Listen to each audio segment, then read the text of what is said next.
এদিক খেয়াল করেন, খবরদার বউকে যান চর থাপড় খুশি টুসি মারিয়ে না। বউকে মারতে হবে মিসওয়াক চেনেন, 1 বিঘা লম্বা, কথা কি বুঝতে পারছেন? এই সামান্য এরকম একটা পান্টি দিয়ে, এরকম একটা দেয়াল দিয়ে আপনার বউকে আঘাত করতে হবে। আসলে মূলত এই যে সামান্য 1 বিঘা, এইটা দিয়ে বউকে মারা না ফেজলামি করা। কারণ এত বড় এই ছোট একটা মানে আপনার বেদ বা পান্টি, সেটা আবার মনে করেন লোহার রড হলে চলবি না, যে ওই লোহার রড দিয়ে খালি গুঁতো মারবেন, হ্যাঁ এরকম করা যাবে না। আপনি বউকে মারবেন, আপনার আঘাতে খবরদার বউয়ের শরীরে যেন কোনো দাগ না ওঠে। কথা কয় না কেন? বউ মারার জিনিস না, বউ হলো ভালোবাসার জিনিস। আর আপনি সকালবেলা বউকে মারবেন, রাতের বেলায় তো বউয়ের কাছে যা ঘুমাবেন। যদি ল্যাপের ভিতরে ঢুকতে চান তখন বলবেন যাও তো, তোমার সহ্য হয় না, সকালবেলা কি পিটাইলো আবার আসছে।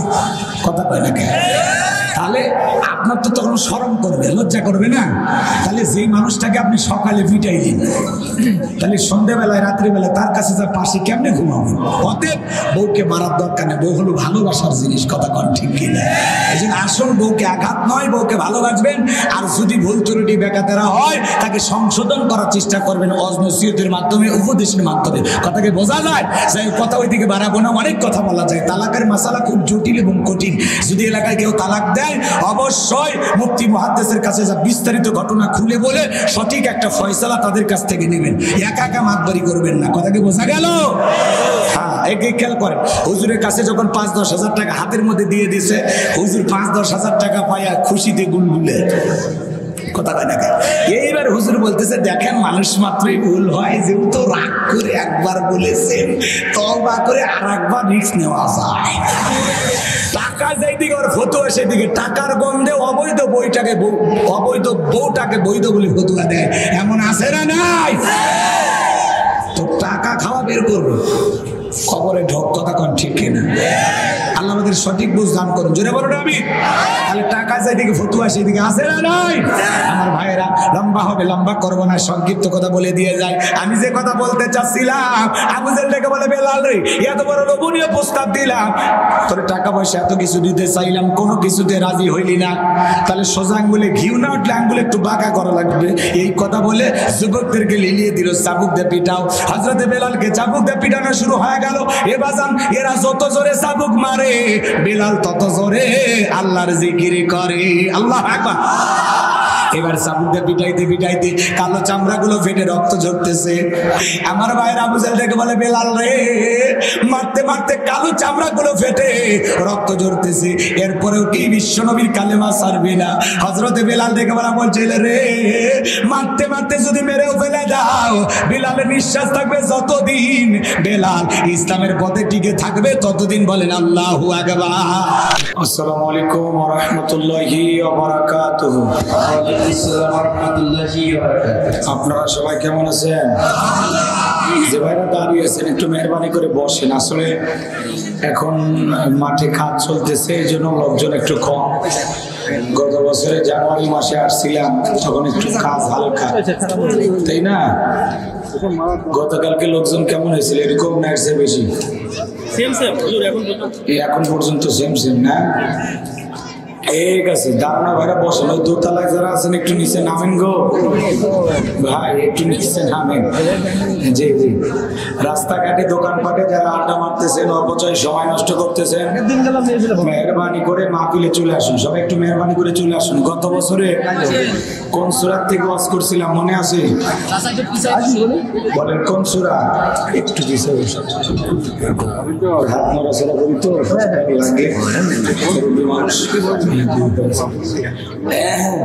কোন সূরা? সূরার নাম মনে আছে? কোন সূরা?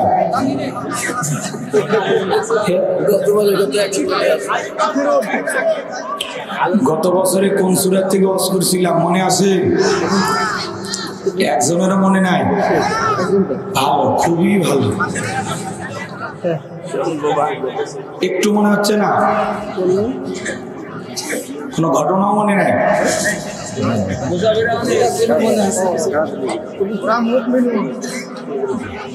ভালো করে মনে করো, গত বছর একজন কালিমা পড়ে মুসলমান হয়েছে, মনে আছে? এই মাহফিল না? আপনাদের মনে নাই? একটু মনে হচ্ছে না? কি মনে আছে? ওইটা মনে আছে। আমি বলছি কোন সূরা থেকে ওয়াজ করছিলাম, সূরার নাম কি মনে আছে? মাশাআল্লাহ, না জানে আন্দাজ একটা বলে। কেউ বলে সূরা না, কেউ বলে সূরা নিসা, বাকারা, তাই না? এভাবে নাম বলতে থাকেন, ঠিক আছে?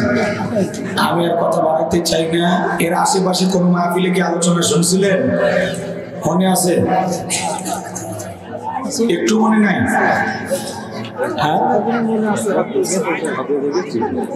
কোন সূরা?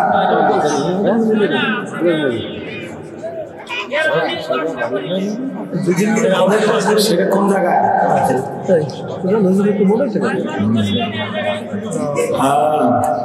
ঠিক আছে, বসেন। আমি সালাম দিয়ে আলোচনা শুরু করছি। আশা করছি সকলে সালামের জবাব জোরে শুনে দেবেন। আসসালামু আলাইকুম ওয়া রাহমাতুল্লাহি ওয়া বারাকাতুহু।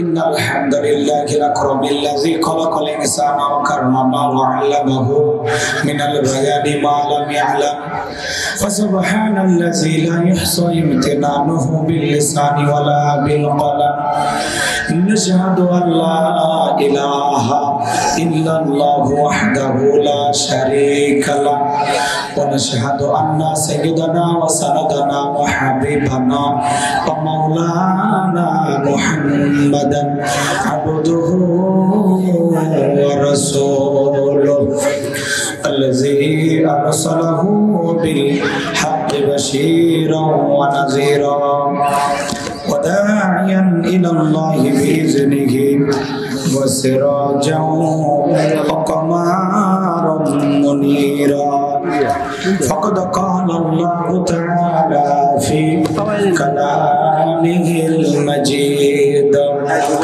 وفي فرقانه الحميد সকল জবান से मोहब्बत आवाज दे पढ़ুন আউযু বিল্লাহি মিনাশ শাইতানির রাজীম বিসমিল্লাহির রাহমানির রহিম ইন্না আ'তাইনাকাল কাউসার ফাসাল্লি লিরাব্বিকা ওয়ানহার ইন্না শানিয়াকা হুয়াল আবতার সাদাকতা ইয়া রাব্বাল আলামিন وعن أبي هريرة رضي الله عنه قال رسول الله صلى الله عليه وسلم الدنيا سجن المؤمن وجنة الكافر والمسلم وقال تعالى في شأن حبيبي إن الله وملائكته يصلون على النبي يا أيها الذين آمنوا صلوا عليه وسلموا تسليما شكرا درود إبراهيم পড়ুন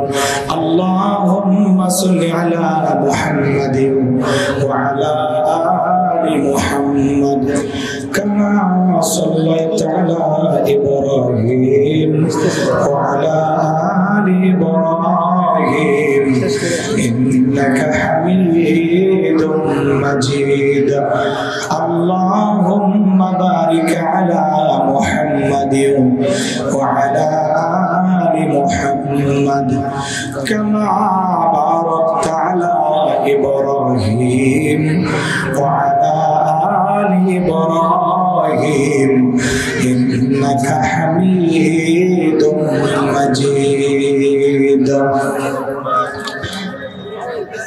মুসলিম মোরা ঘুমিয়ে পড়েছি বিবেকে জ্বলছে তালা রক্ত মদের হয়েছে শিথিল পাপে অন্তর কালা আসছে আসছে পথে আধার নেমে, তাই বলে কি রইবে থেমে, বাড়ে বাড়ে জ্বলবে বাতি, হয়তো বাতি জ্বলবে না, তাই বলে তো বেরোর মতো বসে থাকলে চলবে না। মুসলিম আমি, সংগ্রামী আমি চিররণবীর, আল্লাহকে সারা কাউকে মানি না, নারায়ে তাকবীর। মুসলিম যাবে কারবালাতে, কঠিন শপথ পরে, সেই মুসলিম চির উত্তম, তাই তো একত্রে শপথ নিলাম, আল্লাহ রাজা গড়ব এবার চির শান্তি সুখের নীর, আল্লাহকে সারা কাউকে করি না ভয়, নারায়ে তাকবীর। কইরে খালেদে কইরে ওমর, এসেছে নতুন বদর, কইরে খালেদে কইরে ওমর, এসেছে নতুন বদর, কোথারে দেখবে জয়ী তরুণ মুজাহিদ, আবারও কি গাইতে হবে ঘুম ভাঙানো গীত, আবারও কি গাইতে হবে ঘুম ভাঙানো গীত, লা ইলাহা ইল্লাল্লাহ, জোরে লা একটু বসেন বসেন, রাস্তাঘাটে যারা ঘোরাফেরা করতেছেন মেহেরবানি করে মাহফিলে চলে আসেন। লা ইলাহা ইল্লাল্লাহ, জোরে ইল্লাল্লাহ, জোরে লা ইলাহা ইল্লাল্লাহ। ফুলের বুকে থাকলে মধু, ভ্রমর যেমন আসে, কোরআনের জ্ঞান থাকলে বুকে সবাই ভালোবাসে। লা ইলাহা ইল্লাল্লাহ, জোরে লা ইলাহা ইল্লাল্লাহ, মুহাম্মাদুর রাসূলুল্লাহ। জবান ছেড়ে একবার কে পড়ছি সাল্লাল্লাহু আলাইহি ওয়াসাল্লাম। বাংলাদেশের ঐতিহ্যবাহী ঝিনাইদহ জেলার সদর থানার অন্তর্গত পুটি মাড়ি ঈদগাহ ময়দানে আজকের এই 2 দিন ব্যাপী দিনের বেলায় তাফসীর কোরআন মাহফিলের সম্মানিত সুযোগ্য অনারেবল প্রেসিডেন্ট জনাব মোহাম্মদ গোলাম সরওয়ার বিশ্বাস, আল্লাহ পাক তার গোলামকে হায়াতে তৈয়বা সিহতে কুলিয়ে দান করুন, সকলে বলুন আমিন। আজকের প্রোগ্রামের প্রধান অতিথি বিশিষ্ট রাজনীতিবিদ মাননীয় এমপি মহোদয়, জাতির শ্রেষ্ঠ সন্তান, বীর মুক্তিযোদ্ধা, জননেতা জনাব আব্দুল হাই সাহেব, আল্লাহ পাক তার গোলামকে হায়াতে তৈয়বা সিহতে কুলিয়ে দান করুন, সকলে বলুন আমিন। আজকের প্রোগ্রামের বিশেষ অতিথিবৃন্দ, অনেকের নাম রয়েছে, একে একে নাম বলতে গেলে অনেকটা সময় লাগবে। আল্লাহ রাব্বুল আলামিন সকল বিশেষ অতিথির সম্মান মর্যাদা বাড়িয়ে দেন। আল্লাহ পাক যেন তাদেরকে সুস্থতার সহিত নেখায়াত দান করেন, সারা জীবন মানুষের পাশে থেকে খেদমত করার তৌফিক দান করেন, সকলে বলেন আমিন।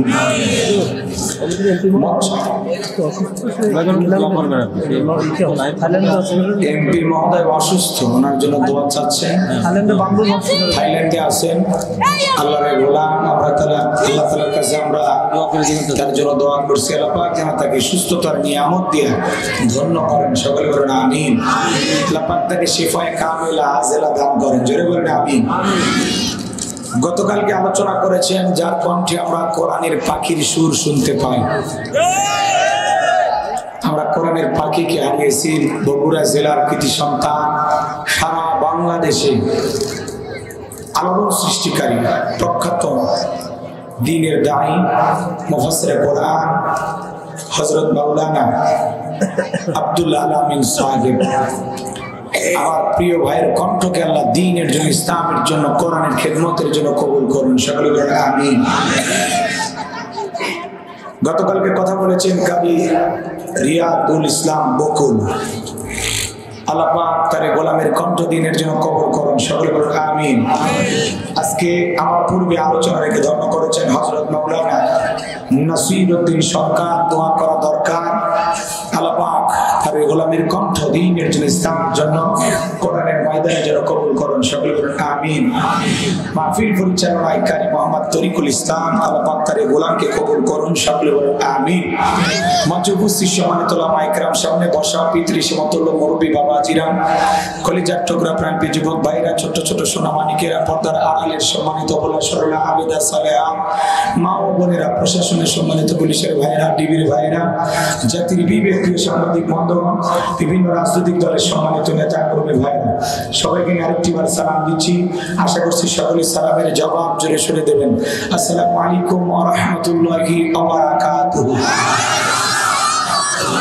আমরা এক বাক্যে মহান রবের দরবারে শুকরিয়া আদায় করে পড়ছি আলহামদুলিল্লাহ। নবীজির প্রতি করে যে বড় মহব্বত নিয়ে পড়ছি দরুদ সালাম, সকলেই পড়ছি সাল্লাল্লাহু আলাইহি ওয়াসাল্লাম। সম্মানিত ভাইরা আমার, ভূমিকা দেওয়ার কোনো সুযোগ নাই, যেহেতু দিনের বেলায় সময় কম। এ পাশ থেকে এই যে ছেলেটার সাথে কেউ হই হই করবেন না, ও আমার সাথে আসছে, ওর নাম সাদি। ঠিক আছে? এই যে ভাইব চিল্লাচিল্লি করতেছেন, বেয়াদবি করবেন না, ঠিক আছে? আমরা ভিন দেশি মেহমান, আদব রক্ষা করবেন, ঠিক আছে? আর মাথা গরম, মাথা গরম করলে কিন্তু ভূমিকম্প হয়ে যাবে। এই জন্য ওকে ওর কাজ করতে দেন। যারা ক্যামেরা লাগাচ্ছেন ওকে কেউ ডিস্টার্ব করবেন না, ঠিক আছে? তো এই যে ছেলেটাকে সাদিক, হ্যাঁ, ও আমার সাথে আসছে। আচ্ছা, এদিকে খেয়াল করেন, গত বছরে আমি আলোচনা করেছিলাম, এই বছরে আল্লাহ তাআলা আসার সুযোগ করে দিয়েছেন। এই জন্য আজকের মাহফিলে আসতে পেরে, বসতে পেরে আপনারা সবাই খুশি না বেজার? কারা কারা বেজার দুই হাত তুলে দেখেন। মাশাআল্লাহ, দুই চারজন বেজার আছে নাকি? বলে একই হুজুর বারবার আসছে, এই জন্য আপনারা বুঝি বেজার নাকি? আচ্ছা, একই হুজুর বারবার আসুক, একই আলোচনা কি বারবার করবে? কোরআন হাদিসে কি আলোচনার অভাব আছে? আমার ভাই, আজকের মাহফিলে ওই যে জোকে তালে যারা হাত তুলেছেন, ওটা ভুল করে হয়ে গেছে, তাই না? খালি জোশ থাকলে হবে না, জোশের সাথে হুশও থাকা লাগবে। বাবুরা, এই যে আল দখল করবে না, জমির আল দখল করছো না, এই জমির মালিক তো হবার পারবে না। ওটা জমির মালিক অন্য মানুষ, পরে কিনে নিও। একটা শব্দ হবে না, শুধু আমার দিকে তাকাবে, ঠিক আছে? আজকে আমি বলবো, তোমরা শুনবা। এরপরে আরেকদিন আমাদের দাওয়াত দিবে, সেদিন তোমরা বলবো, আমি শুনবো, হবে না? তাহলে আজকে প্রথম দিন আমার পালা, আমি বলবো, তোমরা কেউ কারোর সাথে গল্প করবো না, ঠিক আছে? তো গল্প করলে গাড়িতে তুলে বাড়ি নিয়ে যাবে, তোর মা বাবা তোরে খুঁজে পাবো না, বাবা বুঝুন নাই? এই জন্য ভালো হয়ে যাও। আর যদি বলে হুজুরের সাথে যাবো, তাহলে গল্প কর, আমার মাদ্রাসায় নিয়ে যা রেখে দেবো, ঠিক আছে? তো ইনশাআল্লাহ। সম্মানিত ভাইরা আমার, আজকের মাহফিলে আসতে পেরে, বসতে পেরে কারা কারা খুশি, মুখে নিয়ে হাসি, আওয়াজ দেবে বেশি।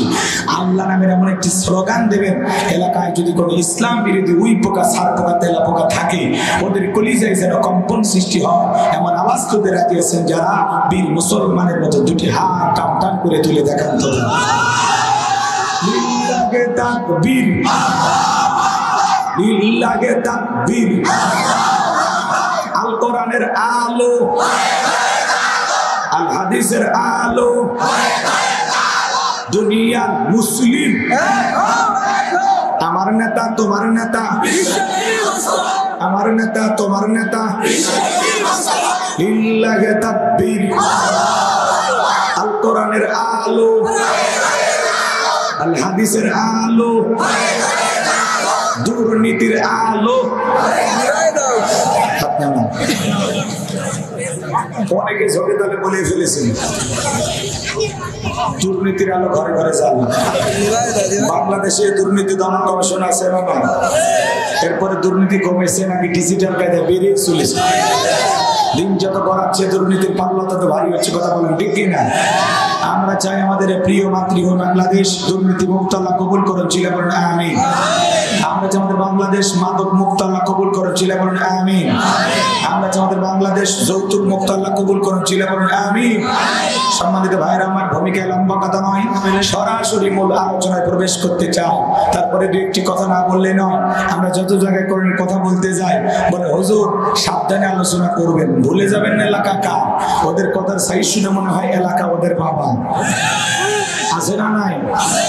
আওয়াজ দিলে পুরুষের মতো দেবেন, আমি করবো আওয়াজ, আপনারা দেবেন আওয়াজ, জবাব দিবেন ঠিক ঠিক। আলোচনা হবে কমপ্লিট, শ্রোতাদের স্পিরিটে বাড়ে, বক্তার হিট, আলোচনা হবে জায়গা মতো ফিট।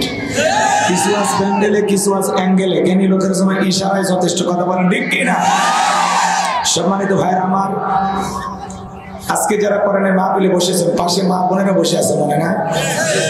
আপনাদেরকে বলবো, মা দয়া করে কথা না বলে চুপ করে থাকেন। আপনাদের আওয়াজ কিন্তু মাঝ পর্যন্ত আসতেছে, আপনাদের আওয়াজ আমরা শুনতে পাচ্ছি। মহিলাদের কথাও কিন্তু পর্দা, কথা বলেন না কেন? এই জন্য মা বোনদেরকে বলবো, মা আপনারা ফাতেমার উত্তর শরী মেহেরবানি করে কথা বলবেন না, চুপচাপ থাকেন, চুপচাপ থাকেন। দিনের বেলা ভূমিকায় আমি আর কোনো কথা বানাইতে চাই না, সরাসরি আল্লাহর কোরআন থেকে আলোচনা করতে চাই। আমি কথা বলবো পবিত্র কোরআনুল কারীমের 108 নম্বর সূরা, সূরাটির নাম কাউসার। জোরে বলেন কি নাম? অনেকে ভাবতেছেন হুজুর এত দূর থেকে এসে এত ছোট সূরা থেকে আলোচনা করবেন।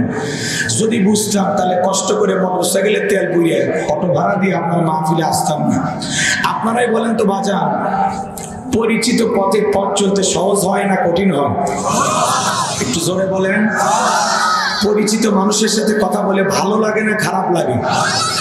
পরিচিত পথে পথ চলতে যেমন সহজ হয়, পরিচিত মানুষের সাথে কথা বলে যেমন ভালো লাগে, ঠিক বক্তা যদি কোনো পরিচিত আয়াত বা সূরা থেকে আলোচনা করে সেইটা শুনে আপনার আমার বেশি ভালো লাগে। কারণ যে জিনিস যত বেশি জানা আছে, সেই জিনিস যত বেশি শুনবেন জানবেন, চর্চা কমে না বাড়ে? জোরে বলেন, চর্চা কমে না বাড়ে? সূরা কাউসারের তাফসীর আপনারা হয়তোবা যেভাবে শুনেছেন, আমি হয়তোবা সেভাবে বলতে পারবো না। আজকে আমি যেভাবে বলবো আপনারা হয়তোবা এইভাবে শোনেন না, শোনেন না। এই জন্য কথাই আছে, এক একটা ফুলের এক একটা সুঘ্রাণ, কথা বলেন ঠিক কি? এই জন্য আমাকে আমার মতো করে বলতে দেন, দেখবেন ইনশাআল্লাহ ভালো লাগবে, খারাপ লাগার কোনো কারণই নাই, কথা কম ঠিক কি? কোরআন যত শুনবেন ঈমান তত বাড়বে। ওয়াইজা তুলিয়াত আলাইহিম আয়াতুহু যাদাতুহুম ঈমানা। কোরআন শুনলে মুমিনের ঈমানটা কি হয়? বৃদ্ধি পায়, বেড়ে যায়। আল্লাহু আকবার বলে, আর জোরে বলেন আল্লাহু আকবার। এজন্য আমার ভাইয়েরা, আল্লাহর কোরআন থেকে আমি আজকে আপনাদের সামনে কথা বলবো। এই সূরার ভিতরে বর্তমান প্রেক্ষাপটের অনেক কিছু আল্লাহ তাআলা তুলে ধরেছেন। কথাটা বুঝতে পারছেন? আলোচনা শুনলে ধাপে ধাপে আস্তে আস্তে আপনারা বুঝতে পারবেন হুজুর কি বুঝাইতে চায়, কি বলতে চায়। আমি কি শুরু করব ভাই? ইনশাআল্লাহ। কষ্ট হবে না তো আপনাদের? আমরা যত জায়গায় কোরআনের কথা বলতে যাই, বলে হুজুর সাবধানে আলোচনা করবেন, ওয়াজ্জা করবেন, খবরদার রাজনীতির কোনো আলোচনা করবেন না। আপনারাই বলেন তো আমার বাড়ি কোন জেলা? আরো আসতে বলেন।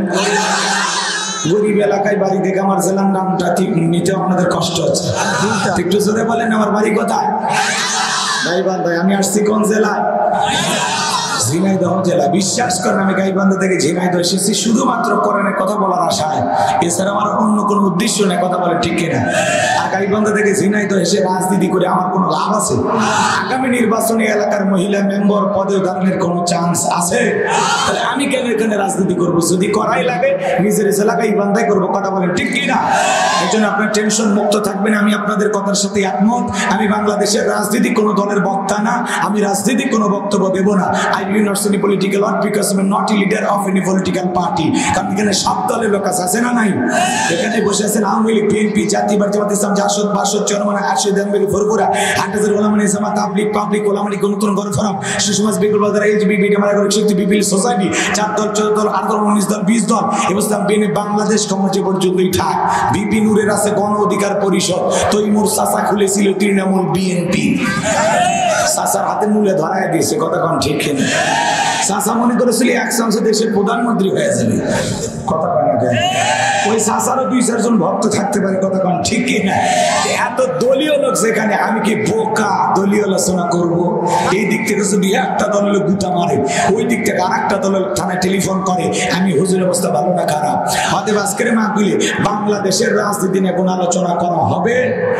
বলেন, বাংলাদেশের রাজনীতি নিয়ে কোন আলোচনা করা হবে না। তবে হ্যাঁ, আমি যদি কোন রাজনৈতিক বক্তব্য দেই, এই পৃথিবীর শ্রেষ্ঠ রাজনীতিবিদ, শ্রেষ্ঠ রাষ্ট্রনায়ক, শ্রেষ্ঠ রাষ্ট্রপতি, শ্রেষ্ঠ সেনাপতি, শ্রেষ্ঠ বৈজ্ঞানিক, শ্রেষ্ঠ দার্শনিক, শ্রেষ্ঠ বাবা, শ্রেষ্ঠ নানা, শ্রেষ্ঠ আদর্শ, শ্রেষ্ঠ মহামানব রহমাতুল আলামিনের মদিনার আদর্শের রাজনীতির কথা বলবো। আমি যদি কোন রাজনৈতিক বক্তব্য দেই, খলিফাতুল মুসলিমিন আমিরুল মুমিনিন হযরত ওমর ফারুকের আদর্শের রাজনীতির কথা বলবো। সেই ওমর ফারুক আল্লাহর জমিনে আল্লাহর আইনকে প্রতিষ্ঠিত করতে গিয়ে নিজের কলিজার টুকরা ছেলেকে পর্যন্ত ছাড় দেয় নাই। কথা বলেন ঠিক কিনা? সেই মদিনাওয়ালার আদর্শের রাজনীতির কথা শোনার পর আপনার যেন আবার চুলকানি আরম্ভ না হয়, কারণ কোরআন হাদিসের হক কথা সবার পেটে হজম হয়।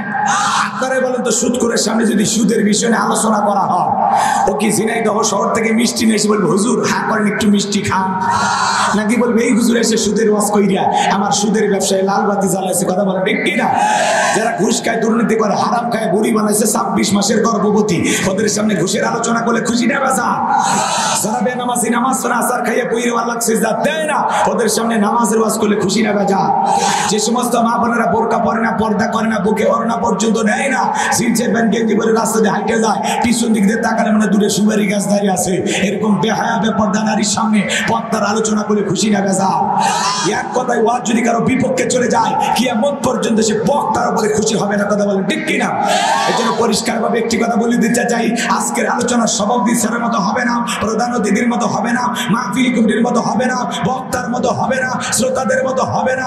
আল্লাহর কোরআন যা বলবে, গোলাম রব্বানি তাই বলবে। এতে কে খুশি কে বেজার ওইটা দেখার টাইম নাই। কথা বলেন ঠিক কিনা? যুগে যুগে নবী রাসূলের দাওয়াতি কাজ করেছেন, তাদের দাওয়াতি কাজেও কাফের বেঈমানরা বাধার পাঁচিল তৈরি করে দিয়েছিলেন। এরপরে আল্লাহর পয়গম্বরেরা শত বাধার পাঁচিলকে ভেঙে আল্লাহর জমিনে আল্লাহর পথে মানুষকে দাওয়াত দিয়েছেন। কথা বলেন ঠিক কিনা?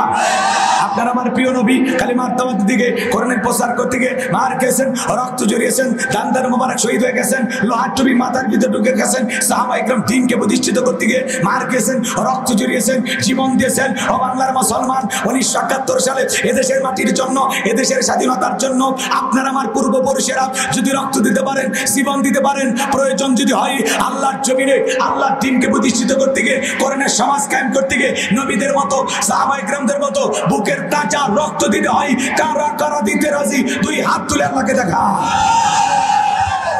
লিল্লাহি তাকবীর, লিল্লাহি তাকবীর। হাত সোজা করে টান টান করে তোলেন। ওই যে মাঝে মাঝে হাত ব্যাগা করে তুলেছেন, দুই হাত সোজা করার শক্তি নেই। আপনি পুরুষ মানুষ, দুটি ভিটামিন ক্যালসিয়াম মাঝে মাঝে কিনে খাবেন, একেবারে দুর্বল হলে চলতে পারবেন। হাত সোজা করেন, সোজা করেন। আমার আল্লাহ রাব্বুল আলামিন বলেন, ইন্নাল্লাহা আশতারা মিনাল মুমিনিনা আনফুসাহুম ওয়া আমওয়ালাহুম বিআন্না লাহুমুল জান্নাহ। সূরা তাওবার 111 নম্বর আয়াতে আল্লাহ পাক জানায়া দিলেন, নিশ্চয়ই মুমিন বান্দাদের জান মাল আমি আল্লাহ ক্রয় করে নিয়েছি, বিনিময়ে দেব জান্নাত। বলুন সুবহানাল্লাহ। তাহলে বলেন তো বাজান, আপনার আমার জীবনের মালিক কে? ঝিনাইদহের যুবকেরা ভালো করে বলো তো, এই জীবনের মালিক কে? প্রেম করবা আর প্রেমিকাকে পার্কে নিয়ে যা ডায়লগ দিবা, এই জীবন তোমার, তুমি শুধু আমার, ওরে হাইব্রিড জীবন। এই জীবনের মালিক কে? আপনার আমার সম্পদের মালিক কে? আল্লাহ দেয়া জীবন, আল্লাহ দেয়া সম্পদ আল্লাহর পথে খরচ করতে রাজি আছেন তো মুসলমান? রাজি আছেন তো ইনশাআল্লাহ? রাজি আছেন তো ইনশাআল্লাহ? আমার হাত দামান, শুধু ডান হাত তুলে রাখেন। আল্লাহ রাব্বুল আলামিন বলেন, ইল্লা সাহাবাল ইয়ামিন ফি জান্নাতি ইয়াতাসালুন। ডানপন্থী যারা জান্নাতের বাগানে থাকবে তারা, ডানপন্থী যারা আল্লাহর প্রিয় তারা। বলুন আল্লাহু আকবার। কোনো কথা হবে না। কিছুক্ষণ আগে বলুন, হুজুর জীবন দিতে রাজি, রক্ত দিতে রাজি। আপাতত জীবন রক্তের দুইটার কোনোটাই দেয়া লাগবে না। ডান হাতটা পকেটের ভিতরে ঢুকে দিয়া যে যা পারেন যতটুকু পারেন এই তাফসীরুল কোরআন মাহফিলের জন্য প্রাণ ভরে দান করবেন। সোজা ডান হাত পকেটে দেন, আমিও দিচ্ছি, দেন। সবাই পকেটে হাত দেন। ছেলে পেলে যারা আছো, ব্যাগ নিয়ে, রুমাল নিয়ে, চাদর নিয়ে, যার কাছে যা আছে তাই নিয়ে মাঠে নামো। খেলা হবে, খেলা হবে। ছেলেপেলে সবাই যাবে, সবাই প্রাণ ভরে দান করেন। আল্লাহ সবাইকে দান করা তৌফিক দান করুন। জোরে বলেন আমিন। সবাই পকেটে হাত দেন, সবাই পকেটে হাত দেন, সবাই পকেটে হাত দেন। 10, 20, 50, 200, 100, 500, 2, 4, 5, 10,000 যে যা পারেন আল্লাহর রাস্তায় পকেটে হাত দিয়ে প্রাণ ভরে দান করুন। আল্লাহ সবাইকে দান করা তৌফিক দান করুন। জোরে বলেন আমিন। আরো জোরে বলেন আমিন। সবাই পকেটে হাত দেন, সবাই পকেটে হাত দেন, সবাই পকেটে হাত দেন। আমার মা বোন যারা বসে আছেন, আমার মা বোনেরা আপনারা প্রাণ ভরে দান করবেন। আল্লাহ মা বোনদেরকে বেশি করে দান করা তৌফিক দান করুন। জোরে বলেন আমিন। মা বোনেরা যারা বসে আছেন, মা আপনাদের মাঝে চলে গেছে চাদর, বোরকার পকেট থেকে করে দেন হালকা করে একটু আদর। মা বোনদের কাছে বেশি করে দান করা তৌফিক দান করুন। জোরে বলেন আমিন।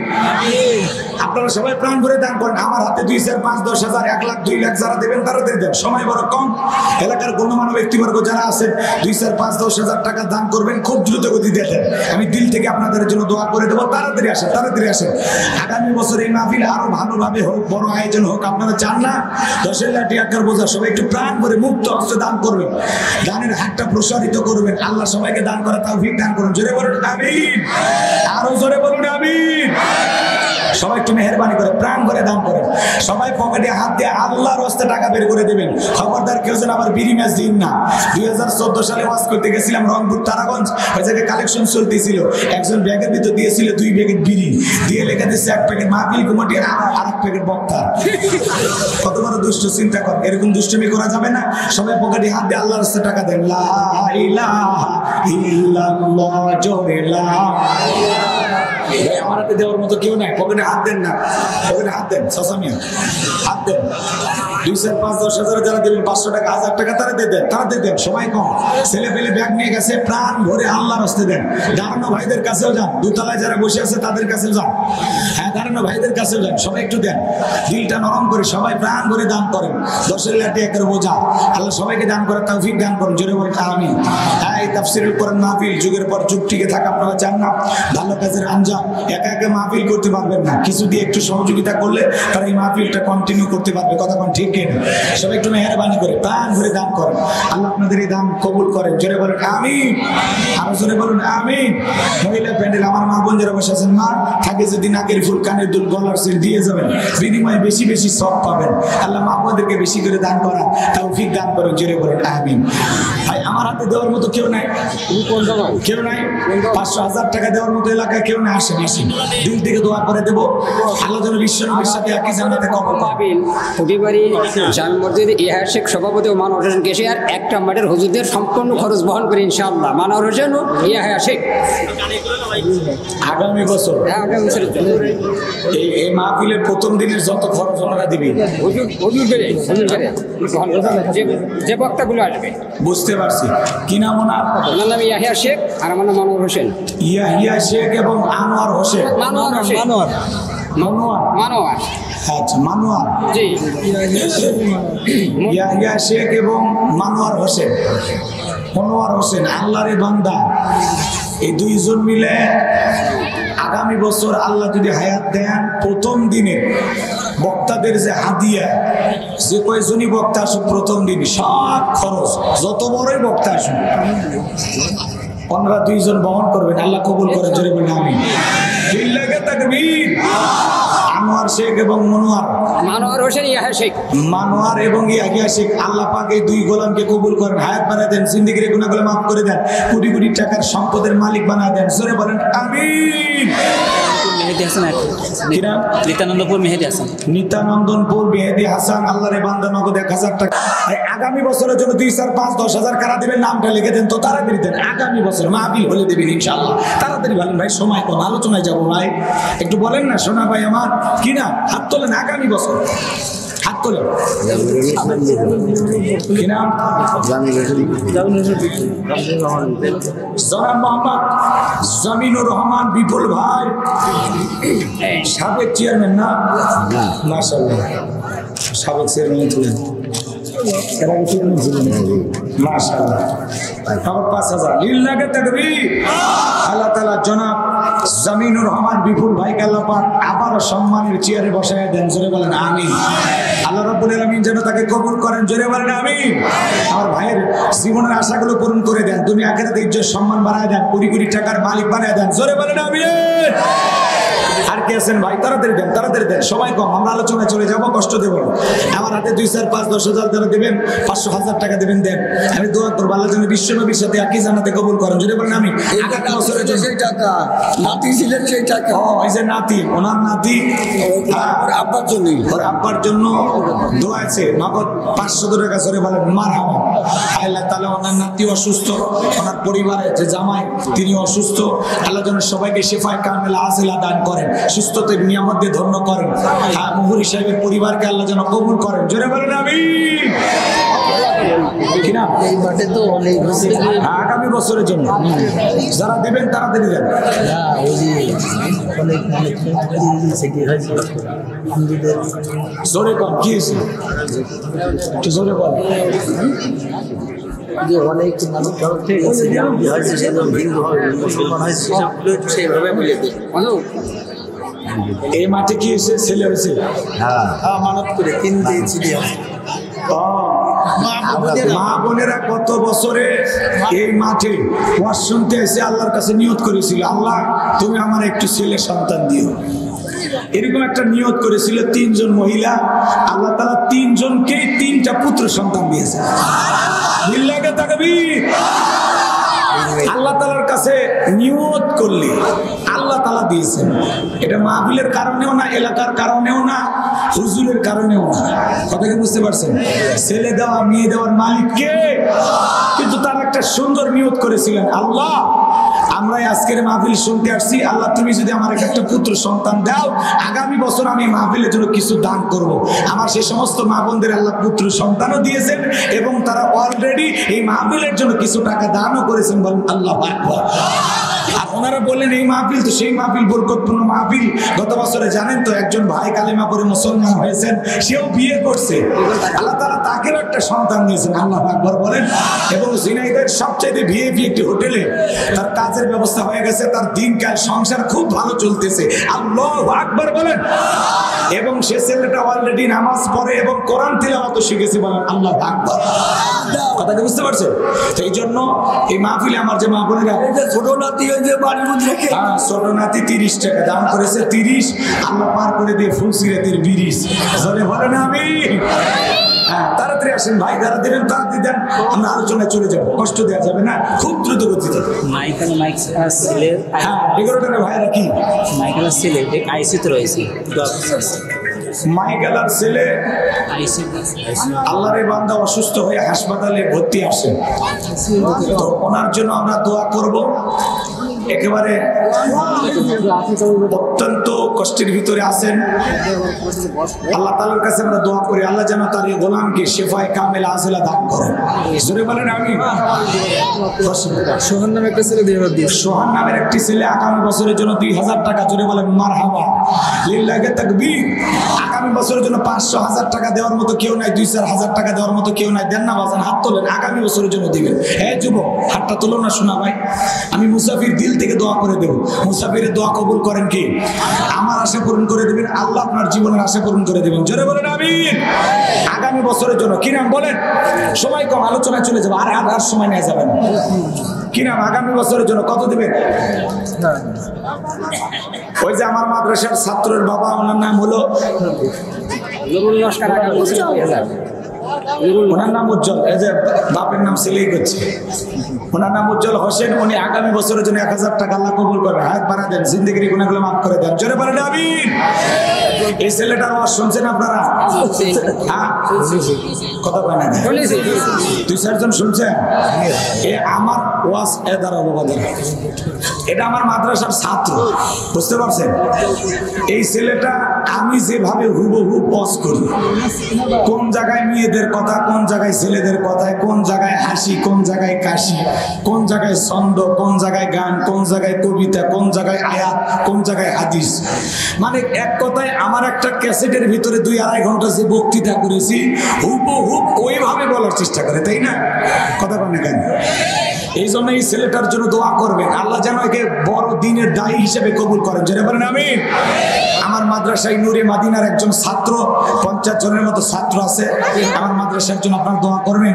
সেই ঝিনাইদহ জেলায় বাড়ি, এখান থেকে সে বগুড়ে পড়াশোনা করে, শুধুমাত্র আমাকে ভালোবেসে যে আমি হুজুরের মাদ্রাসায় পড়বো। এই জন্য এই ছেলেটা আজকে আমার জহরের নামাজের পূর্বে একটু বয়ানও করেছেন, তাই না? এর জন্য দোয়া করবেন আমার এই মাদ্রাসার ছাত্রকে আল্লাহ পাক যেন আমি কি বক্তা, আমার চাইতে বড় বক্তা হিসেবে যেন আল্লাহ কবুল করেন, জোরে বলেন আমিন। আরো জোরে বলেন আমিন। বাংলাদেশের সবচাইতে যোগ্য আলেমদের কাতারে আল্লাহ যেন তাকে কবুল করেন, জোরে বলেন আমিন। যোগ্য আলেম হিসেবে আল্লাহ কবুল করেন, দিনের দায়ী হিসেবে আল্লাহ কবুল করেন, জোরে বলেন আমিন। বসো বাবা বসো, ছেলেটা খুব ভালো, চমৎকার। এখান থেকে সেই বগুড়ে যায় 2-2.5 মাস 3 মাস পর পর বাড়িতে আসে। এর জন্য দোয়া করবেন। আর একজন 50 টাকা আগামী বছরের জন্য কে দেবেন ভাই? দেওয়ার মতো আর কেউ আছেন কিনা? বলেন বলেন কিনা? নাই আর নাই তো চলেন আমরা আলোচনায় যাই। কিনা ভাইয়া? বাবু বিশ্বাস 10,000 আগামী বছরের জন্য। বাবু বিশ্বাস 10,000। বাবু বিশ্বাস আগামী বছর 10,000 টাকা। মারহাবা কম। লিল্লাহি তাকবীর। আমিনুল বিশ্বাস 10,000। আমিরুল বিশ্বাস 10,000 টাকা। আমিনুল মন্ডল। আমিরুল মন্ডল কথার মধ্যে নাই গন্ডগোল। আগামী বছর 10,000 টাকা। মারহাবা কম। নুরুল লস্কর 5,000। নুরুল 5,000। নুরুল্লাহ সরকার। লস্কর লস্কর লস্কর। নুরুল লস্কর। আচ্ছা আল্লাহর এই বান্দা 10,000 টাকা ভাই কিনা? হ্যাঁ আশিক। ওরে বাবা আশিক দিওয়ানা বের হয়েছে গো। কত কত? 500। আগামী বছর আল্লাহ কবুল করেন, জোরে বলেন আমিন। জাহাঙ্গীর মালিতা 5,000। জাহাঙ্গীর ভাই মালিতা আল্লাহর বান্দা আগামী বছর 5,000 টাকা। মারহাবা কম। গজারিয়া পড়া পুরি করবেন। গজারিয়া পড়া পুটি মারবে, আল্লাহ কবুল করুন, জোরে বলেন আমিন। নেন হুজুর এগুলো টাকা নেন। আপনারা যারা আগামী বছরের জন্য প্রতিশ্রুতি দেবেন 500,000 টাকা, এই মাহফিল তারা বড় আকারে করবে। ঝিনাইদহ জেলার কৃষি অফিসার আগামী বছরের জন্য 5,000। ঝিনাইদহ জেলার কৃষি অফিসার জনাব মোহাম্মদ কিনা শহীদুল ইসলাম আগামী বছর 5,000 টাকা। মারহাবা কম। লিল্লাহি তাকবীর। আল্লাহ তোমার এই গোলামের দান তুমি কবুল করো, হায়াত বাড়া দাও, জিন্দেগির গুনাহগুলো মাফ করে দাও। মান্নান লস্কর 2,000। আব্দুল মান্নান লস্কর আল্লাহর বান্দা আগামী বছরের জন্য 2,000 টাকা আল্লাহ কবুল করেন, জোরে বলেন আমিন। মহিলা প্যান্ডের আমার মা বোনেরাও নাম লিখে দিতে পারেন, ভিতরে আপনারা 2-4 জন লিখে দিতে পারেন। ভাই আমি আর কথা বাড়াতে চাই না, আমি ডাইরেক্ট এখন আলোচনায় চলে যাব। রিপন শিপন 2,000। রিপন শিপন এরাও 2,000। এখন যা দে হুজুর খালি লিখলেন। হ্যাঁ আপনারা লিখলেন। এখন এদিক খেয়াল করেন, 4টে বেজে গেছে, 5টা পর্যন্ত আজকে আসরের নামাজ আমরা একটু 15 মিনিট লেটে পড়বো। শেষে আমার বিমতের জন্য একটু ভালো করে দোয়া হবে। জি জি অবশ্যই, মনে যাতে দোয়া হবে। 5 বারের এমপি কিন্তু ভাই আসলে 5 বারের এমপি, সাবেক মন্ত্রী সাবেক মন্ত্রী ছিল। মন্ত্রী মকুল 2,000। মাশাআল্লাহ। থাইল্যান্ডের মকুল 2,000। উনি থাইল্যান্ডে চিকিৎসাধীন অবশ্যই আছেন। বীর মুক্তিযোদ্ধা জনাব আব্দুল হাই, উনি 5 বারের এমপি, বারবার আপনাদের ভোটে নির্বাচিত। আল্লাহর গোলামের জন্য দোয়া করি।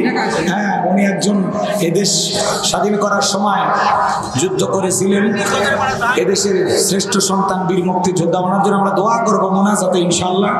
আল্লাহ যেন তার এই গোলামকে সুস্থতার নিয়ামত দিয়ে ধন্য করেন, মৃত্যু পর্যন্ত আপনাদের পাশে থেকে আপনাদের সেবা করার, খেদমত করার তৌফিক দান করেন, জোরে বলেন আমিন। আবারও সুস্থতার সহিত আল্লাহ পাক যেন এই দেশে ফিরে আসার তৌফিক দান করেন, জোরে বলেন আমিন। আমার ভাইরা আর কথা বাড়াতে চাই না, 1 ঘন্টা আল্লাহর করবেন মহাব্বতে বসে থাকবেন তো ইনশাআল্লাহ। তো কারা কারা থাকবেন না তারা হাত তোলেন। কারা কারা 5টা পর্যন্ত ধৈর্য নিয়ে বসে থাকবেন 2 হাত তুলে বলেন ইনশাআল্লাহ। আরেকটু জোরে বলেন ইনশাআল্লাহ। ভাই 1 ঘন্টা, খুব বেশি না, 1 ঘন্টা। এরপরে আসরের নামাজের বিরতি হবে, এরপরে মাহফিল শেষ হয়ে যাবে ইনশাআল্লাহ। মা বোন যারা বসে আছেন মা আপনারাও দান করবেন। আরো অনেক ভাইয়েরা এখন আসতেছে, যারা এখন পরে আসলেন আপনারা ইচ্ছা করলে কর্তৃপক্ষের ভাইদের কাছে মন খুশি হয়ে দান যা করবেন পাঠাইতে পারেন।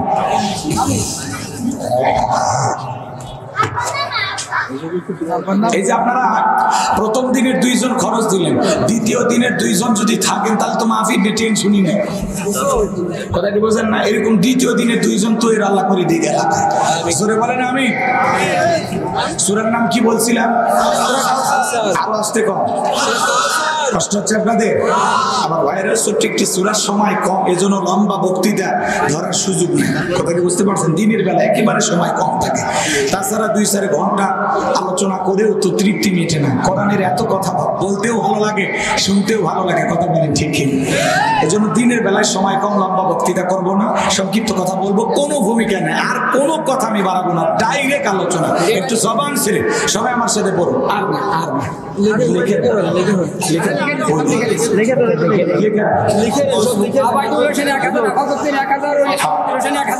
জি সবাই যারা দিচ্ছে লেখেরা দান গোপনে করলে কবুল হয়, প্রকাশ্যে করলে কবুল হয়, কথা কোন ঠিক কিনা? একটু জবান ছেড়ে, আচ্ছা ঠিক আছে, জবান ছেড়ে সবাই আমার সাথে তেলাওয়াত করুন। আউযু বিল্লাহি মিনাশ শাইতানির রাজীম, বিসমিল্লাহির রাহমানির রহিম। বিতাড়িত মর্দাত শয়তানের কাছ থেকে আল্লাহ পাকের কাছে আশ্রয় প্রার্থনা চাচ্ছি। পরম করুণাময় সিমদাদু আল্লাহ তাআলার নামে শুরু করছি। সূরার নাম আরেকটু আস্তে কম। মোট আয়াত আছে 3টি, রুকু আছে 1টি। কোরআনুল কারীমের 108 নম্বর সূরা। বিশ্বনবীর মক্কার জিন্দেগিতে এই সূরাটি নাজিল হয়েছেন, বলেন আল্লাহু আকবার। সম্মানিত ভাইরা আমার, যে কোনো আয়াত বা সূরার তাফসীর করতে হলে কোন প্রেক্ষাপটে কোন সময় রাসূলের উপরে সে আয়াতটি বা সূরাটি নাজিল হয়েছে, সেই নাজিলের প্রেক্ষাপট জানার দরকার আছে না নাই? জোরে বলেন দরকার আছে না নাই? যদি শানীনতুল আলোচনা করা হয় তাহলে তাফসীর বুঝতে সহজ হয়, বলুন আল্লাহু আকবার। তাহলে নবীজির উপরে কোন প্রেক্ষাপটে কোন সময় আল্লাহ তাআলা সূরা কাউসার নাজিল করেছেন আমি কি একটু বলবো? আপনারা কি একটু শুনবেন? বলেন শুনবেন? কষ্ট হবে না তো? আমার ভাইয়েরা, বিশ্বনবীর প্রিয় সাহাবী হযরত আনাস রাদিয়াল্লাহু তাআলা বলেন, আমরা রাসূলের চারপাশে বসা, আমি তাকায় দেখি নবীজির মনটা ভীষণ খারাপ, মুখটা মলিন, চোখের কোণে দিয়ে অশ্রু ঝরতেছে। কিছুটা সময় অতিবাহিত হয়ে যাওয়ার পরে আমি তাকায় দেখি আমার নবীজি মুস্কি মুস্কি হাসতেছেন, বলুন আল্লাহু আকবার। হযরত আনাস ডেকে বলেন, নবী গো, আমি তাকায় দেখি আপনার মনটা ভীষণ খারাপ, মুখটা মলিন, চোখের কোণায় অশ্রু ঝরতেছে, আবার কেন আপনি মুস্কি হাসেন? আমার নবী কেন কাঁদেন, কেন হাসেন? এর পেছনে রহস্য আছে না নাই? কথা বলেন, কথা বলেন, আছে কথা বলেন। আপনারা যারা মঞ্চে বসে আছেন কথা বলেন, কথা বললে আমার এলোমেলো হয়ে যায়। শুধু আমি যা বলতে বলবো তার সেই কথাগুলোর জবাব দেবেন, চুপচাপ থাকেন। যারা লিখে দেয় গোপনে লিখে দেয়। আমার ভাইরা, যে কথা বলতে চাচ্ছিলাম, আমার নবীজির মনটা কেন খারাপ, নবীজি আমার কেন কাঁদেন, কেনই বা হাসেন, এর পেছনে কারণ আছে না নাই? নবীজির মনটা খারাপ কারণ হলো নবীজির কলিজার টুকরা ছেলে সন্তানগুলো জন্মগ্রহণ করে আর একে একে ছেলে সন্তানগুলো মারা যায়। ইব্রাহিম মারা যায়, আবুল কাসেম মারা যায়, তাকের মারা যায়। বলেন তো বাজান, বাবা হিসাবে নবীর মনে কষ্ট লাগে কিনা? আরো জোরে বলেন, লাগে কিনা? একে তো নবীজির ছেলে সন্তানগুলো মারা যায়, অন্যদিকে নবীজির কাছের চাচা নাম হলো আবু লাহাব, ডেকে বলে, ভাতিজা, তোমার বংশে ভাতিজার কেউ থাকলো না, তুমি একটা লেজ কাটা, তুমি একটা নির্বংশ। জোরে কর নাউজুবিল্লাহ। আপনারাই বলুন, আপনার আমার সন্তান যদি মারা যায়, আল্লাহ না করুন, যদি মারা যায়, কাছের আত্মীয় স্বজনদের উচিত বিপদের দিনে সান্ত্বনার বাণী শোনানো। বাবা তুমি সবর করো, ধৈর্য ধারণ করো, জীবন মৃত্যুর মালিক আল্লাহ, আল্লাহ সন্তান দিয়েছে, আল্লাহ নিয়েছে, তুমি মন খারাপ করো না, সবর করো। আল্লাহ যদি চায় বছর না ঘুরতে আবারও তোমাদের ঘর আলোকিত করে আল্লাহ সন্তান দান করতে পারে। কথা বলেন ঠিক কিনা? তার মানে কি, বিপদের দিনে কাছের মানুষের উচিত সান্ত্বনার বাণী শোনানো। কিন্তু রসুলের চাচা আবু লাহাব এতটাই খারাপ, চিন্তা করেন, আবু জাহেলের নামে আল্লাহ সূরা দেয়নি, কিন্তু আবু লাহাবের নামে সূরা দিয়েছে। তার মানে কি, আবু জাহেলের চাইতেও আবু লাহাব বেশি খারাপ। কথা বলেন নাকি আপনারা?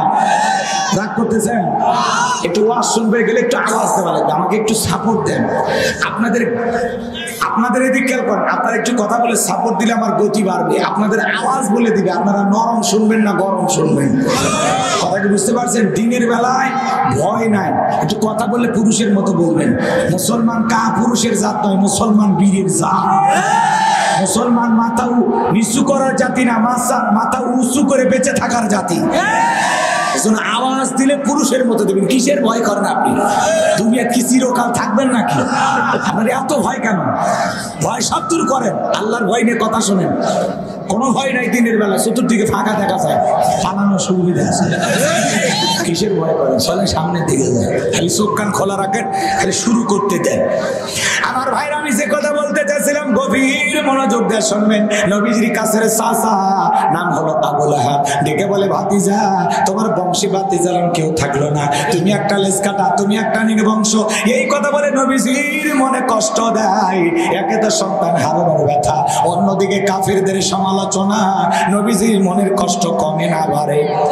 আরো জোরে বলেন, কমে না বাড়ে? নবীজির ছেলে সন্তানগুলো কেন জীবিত থাকলো না?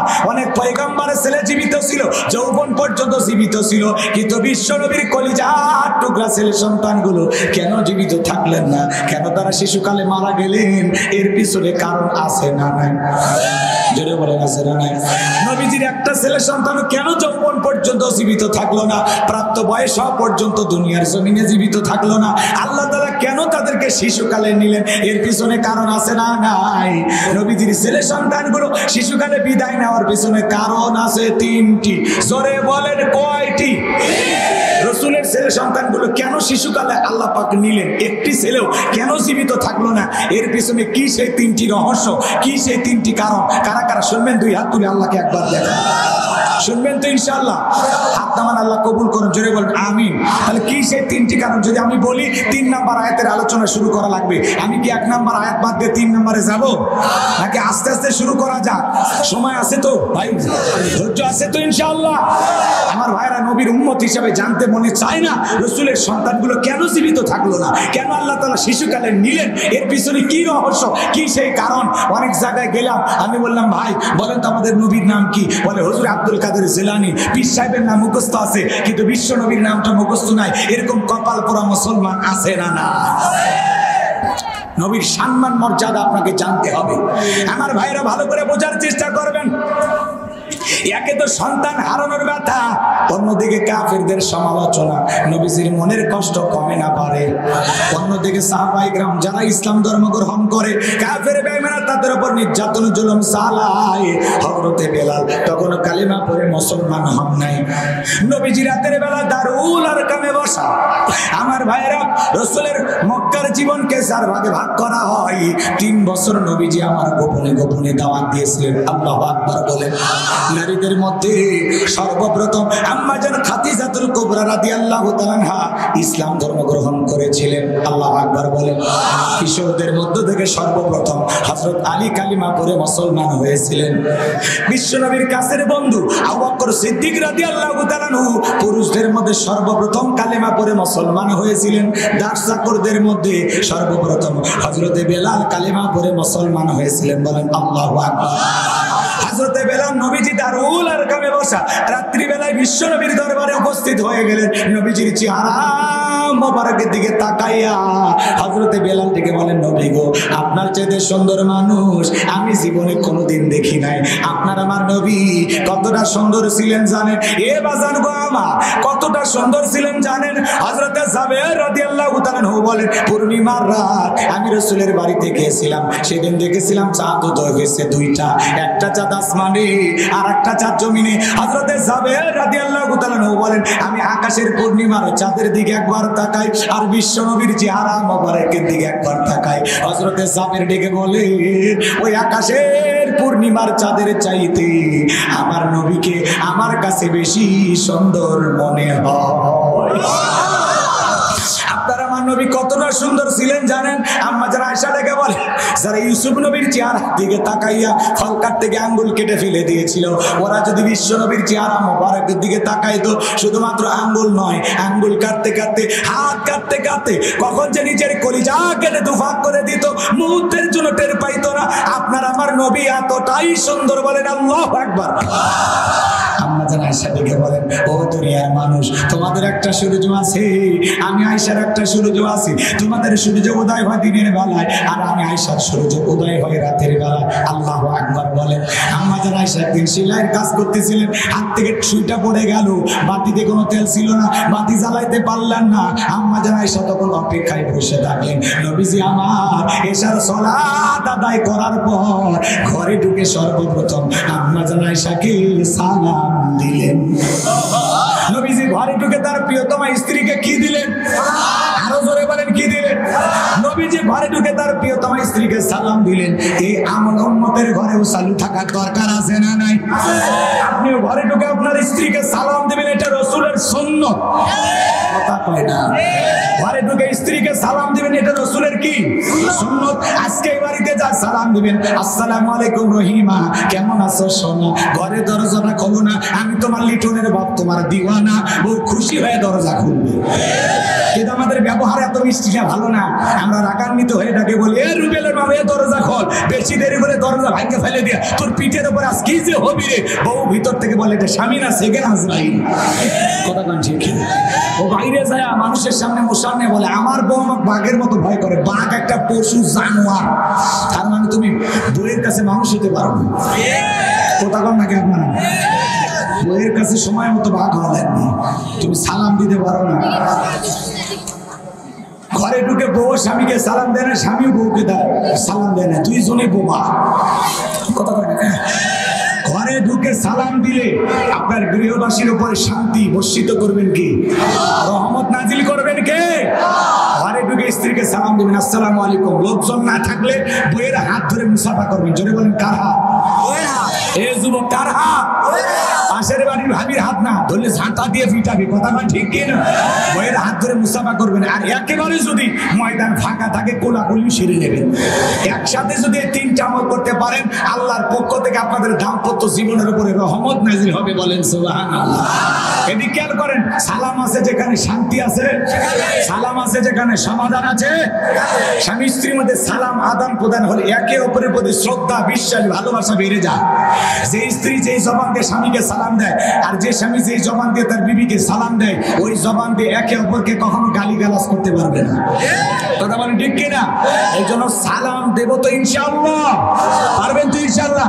আজকে যে বাড়িতে সালাম দেবেন, আসসালামু আলাইকুম, প্রথম দিন সালাম দিলে বউ হয়তো বা বলবে, কারে সালাম দিলা? যদি বলেন তোমারই দিলাম, বাপ রে বাপ, আজকে আবার কোন হুজুরের মুড়ি নিয়ে বাড়িতে ঢুকলা, সেদিনই তো মুখের গাছের কলা চুরি করলে। কথা কোন ঠিক না? প্রথম সালাম দিলে একটু বউ টিটকারি মারতে পারে, কিন্তু 2-10 দিন দিলে অভ্যাসে পরিণত হয়ে গেলে আর ঠাট্টা বিদ্রুপ করবে না। কথা বলেন ঠিক কি না? পারবো তো ইনশাআল্লাহ, পারবো তো ইনশাআল্লাহ। জয়পুরহাটে ওয়াজ করলাম, এক যুবক এসে বলে, হুজুর বউকে সালাম দিতে গেলে শরম লাগে। আমি তখন বললাম, বাচ্চা কাচ্চা কয়টা? কয় 3টে। ভাই বাইকের আওয়াজটা ঠিক করেন। এদিকে খেয়াল করেন আমার ভাইয়েরা, ওই ছেলেটাকে বললাম, বাচ্চা কাচ্চা কয়টা? কয় 3টে। আমি তখন বললাম, 3টে সন্তানের বাবা হয়ে গেলাম, তোমার শরম লাগে না? বউকে সালাম দিতে গিয়ে শরম লাগে না? শরম না শয়তানি? জোরে বলি, শরম না শয়তানি? কারণ এর বই, এদিকে খেয়াল করেন, এর যদি শরম এত বেশি হইতো, এর বই তো বাচ্চা হওয়ার কথা না। কথা ঠিক কিনা? আমার এক ভক্ত আছে বগুড়া, মাহাতির হোটেলে চাকরি করে। তো ওকে আমি একদিন জিজ্ঞাসা করলাম, সারাদিন পকেটে আমার আওয়াজ বাজে। আমি বলছি, বিয়ে করছো? কোন কি হুজুর? 3টে সন্তানের বাবা আমি তখন বললাম, স্ত্রী সহবাসের একটা দোয়া আছে, তুমি কি জানো? তো হুজুর, ওইটা দোয়া পড়ার টাইম। এখনকার যুবকেরা দোয়া পড়ার সুযোগ পায় না, রাগ করেছেন মনে হয়। এ বাজান গো আমার, গভীর মনোযোগ দিয়ে কথাগুলো শুনবে। আমি যে কথা বলতে চাই, যদি দাম্পত্য জীবনে সুখ পেতে চান, আজকে সকালে বিয়ে করে সন্ধ্যায় তালাক হয়, সন্ধ্যায় বিয়ে করে সকালে তালাক হয়। দাম্পত্য জীবনে কোনো সুখ নাই, শান্তি নাই। আপনি যদি আপনার দাম্পত্য জীবনে সুখ পেতে চান, শান্তি পেতে চান আমার ভাইয়েরা, তাহলে রাসূলের 4টা সুন্নাত প্রত্যেকটা ঘরে মুসলমানের যদি আমল করতে পারে, তাদের দাম্পত্য জীবনে কোনোদিন অশান্তি থাকবে না, তাদের দাম্পত্য জীবনে কোনোদিন তালাক বিচ্ছেদের মতো ঘটনা ঘটবে না। মৃত্যু পর্যন্ত সম্পর্ক টিকে থাকার গ্যারান্টি। আল্লাহু আকবার বলেন। কি সেই 4টা সুন্নাত আপনারা শুনবেন? কারা কারা একটু হাত তোলেন?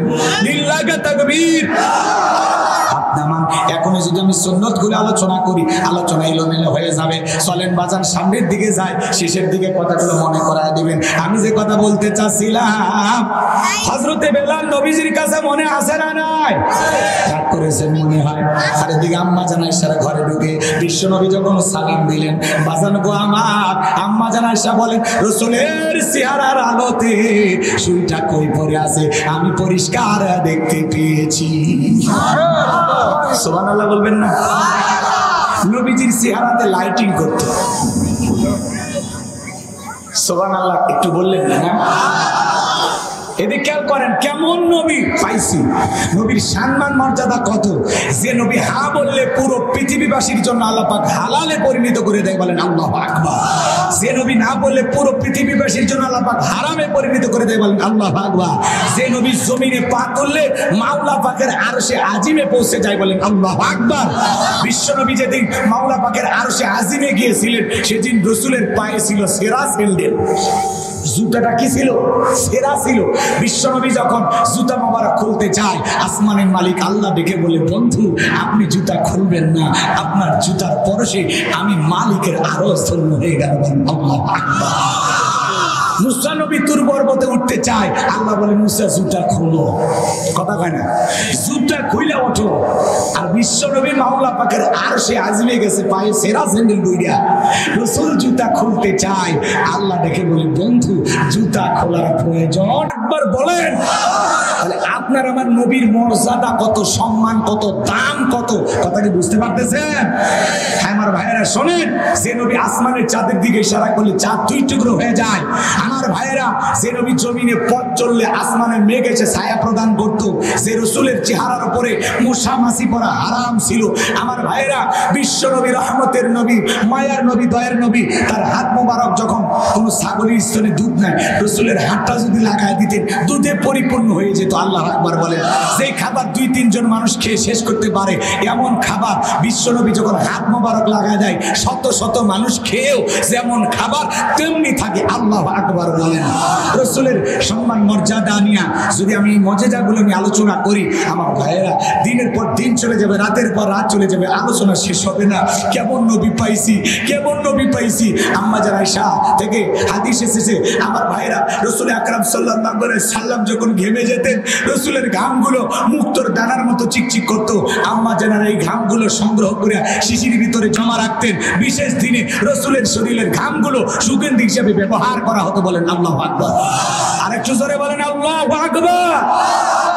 আমার ভাইয়েরা, সেই নবীর কাছে হযরত বেলাল কথা মনে আছে না নাই?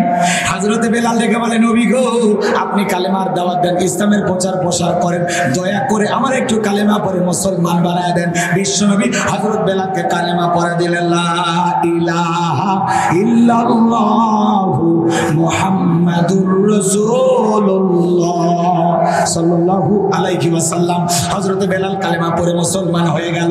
আমার নবী ডেকে বলে, বেলাল, ইসলামের অবস্থা এখন ভালো না, কালেমা পড়েছো, আপাতত প্রকাশ করা যাবে না। আপনারাই বলেন তো, ইসলামের অবস্থা কি সবসময় ভালো থাকে?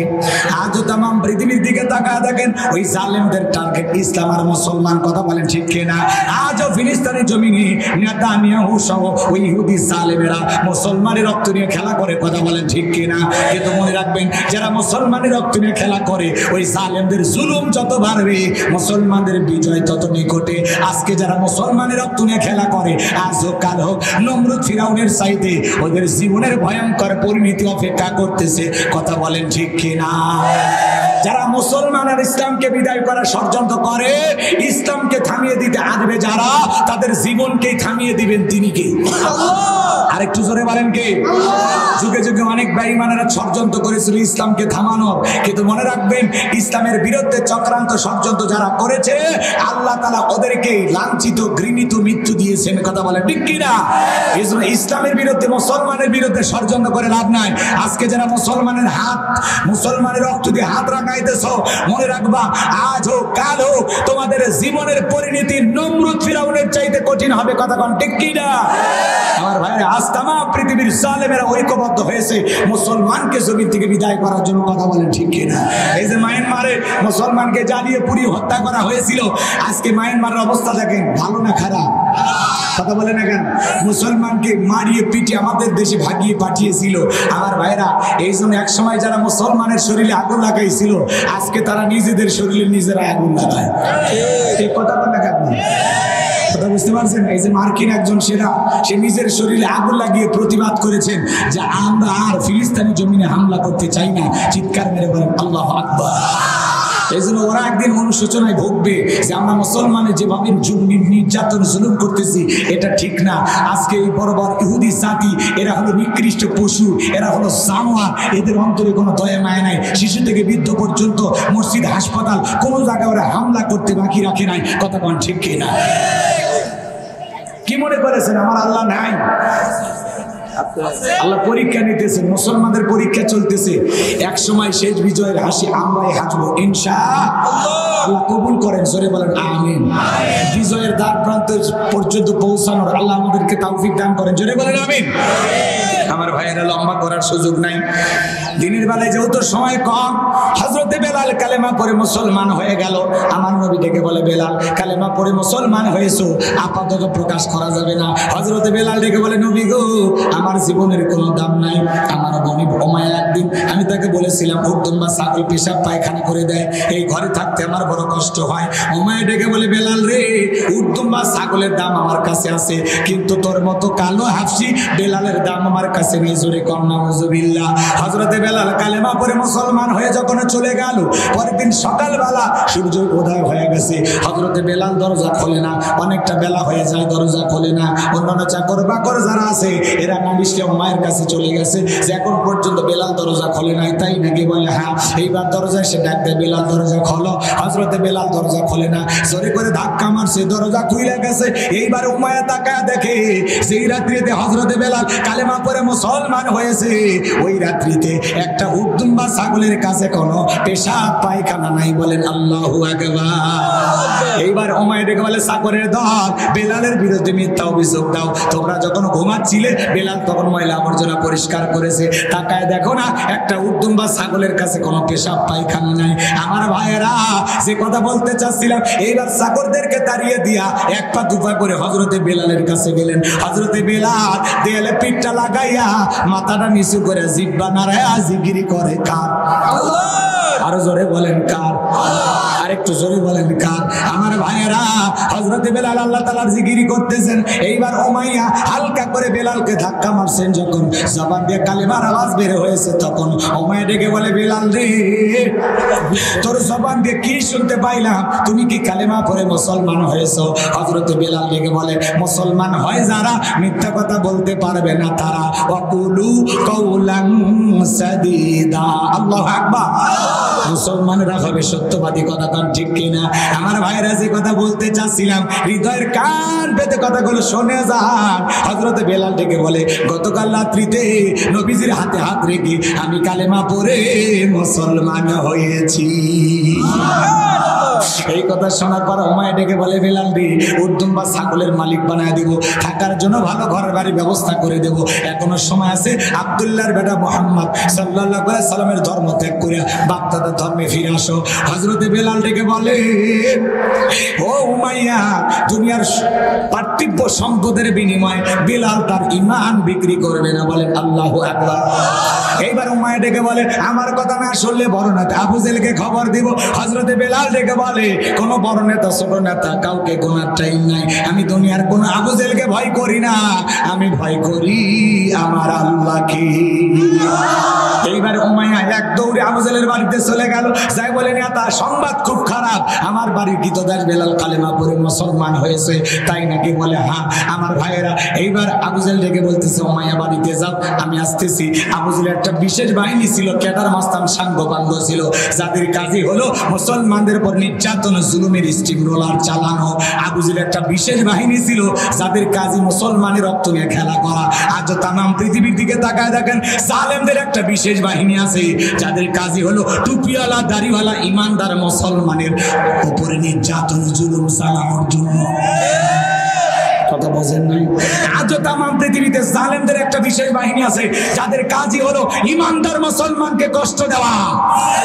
কথা বলে ঠিক কিনা? আমার ভাইয়েরা, আবু জেহেলের একটা বিশেষ বাহিনী ছিল সেই সময়।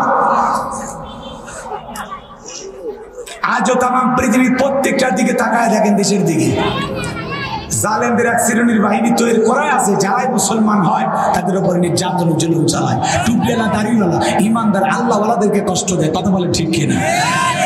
কিন্তু মনে রাখবেন, যারা বেলালের উত্তরসূরি, হাজারো কষ্টে নির্যাতন, এদেরকে কাবু করতে পারবেন না। কথা কি বোঝা যায়? আমার ভাইরা ভালো করে বুঝবেন। আমি যে কথা বলতে চাচ্ছিলাম, এইবার আবু জেহেল তার বিশেষ বাহিনী নাও মায়ের বাড়িতে হাজির হয়ে গেল। বেলালকে ডাকে বলে, বেলাল এসব কি শুনছি, তুমি নাকি মুসলমান হয়েছো? বেলাল ডেকে বলে, হ্যাঁ আমি মুসলমান হয়েছি।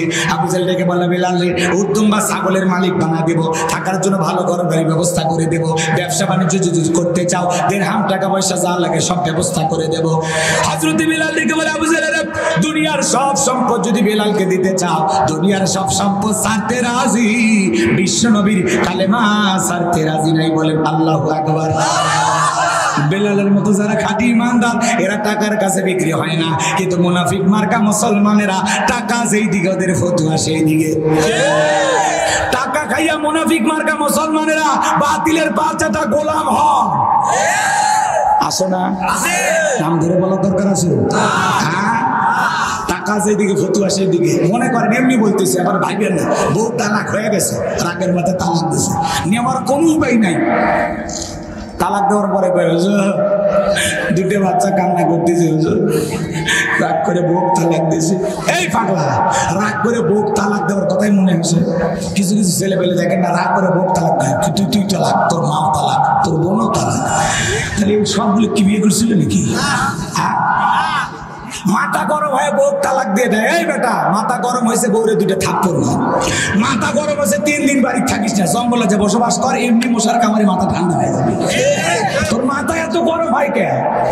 হ্যাঁ, কথা কম না কে? মাথা গরম হয়ে গেলে বউ তালাক দিকে বলছে না, আর কিছু নাই। কথা বলে কে? যা মনের দুঃখে 7 দিন কক্সবাজার থাক, 7 দিন মোবাইল বন্ধ, বউ কান দুঃখ কান্দে সোজা হোক। কথা কয় না কেন?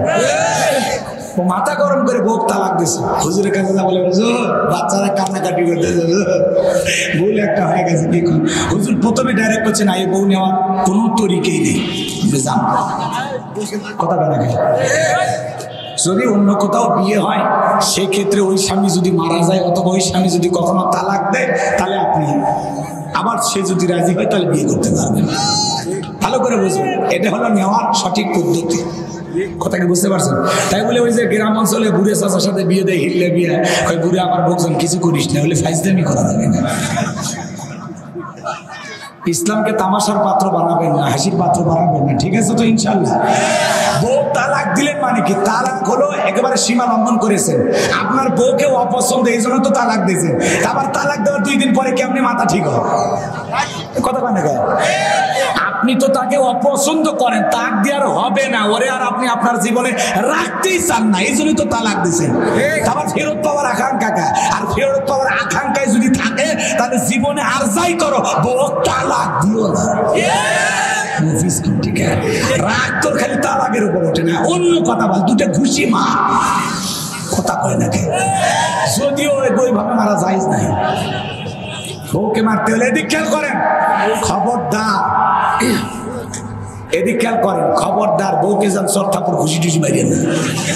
বউকে মারতে হবে, মিসওয়াক চেনেন, 1 বিঘা লম্বা। কথা কি বুঝতে পারছেন? এই সামান্য এরকম একটা পান্টি দিয়ে, এরকম একটা ব্যাট দিয়ে আপনার বউকে আঘাত করতে হবে।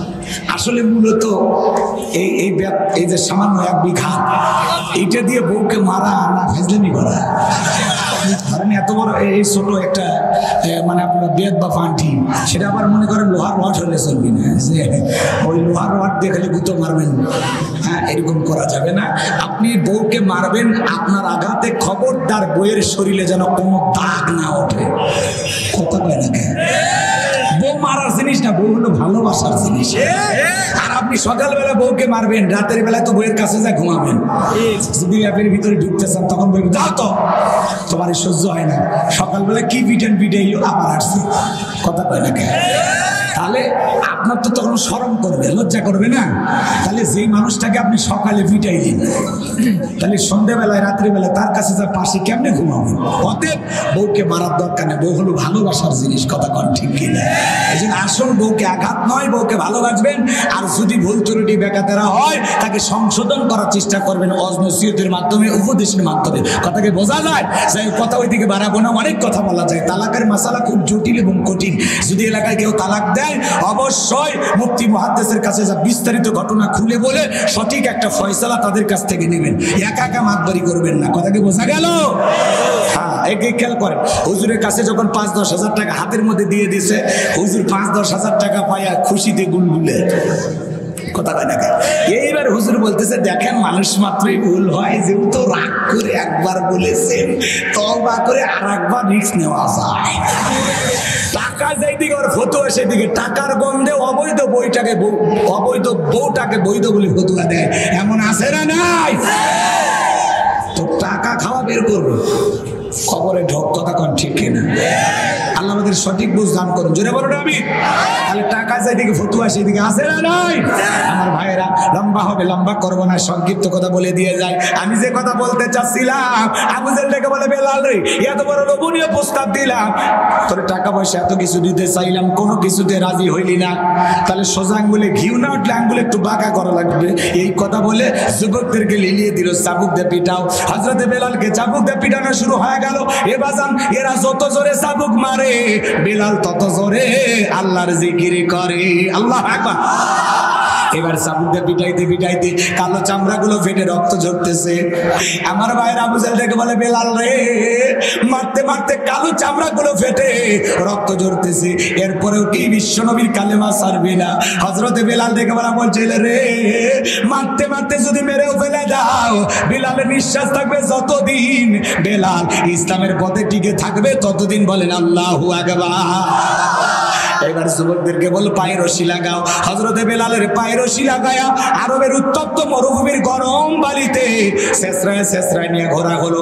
আরবের বালিগুলো এত গরম, চাল দিয়ে মুড়ি হয়ে যাইতো, এত গরম বালি। সেই গরম বালিতে শেষরায় শেষরায় নিয়ে ঘোরা হলো।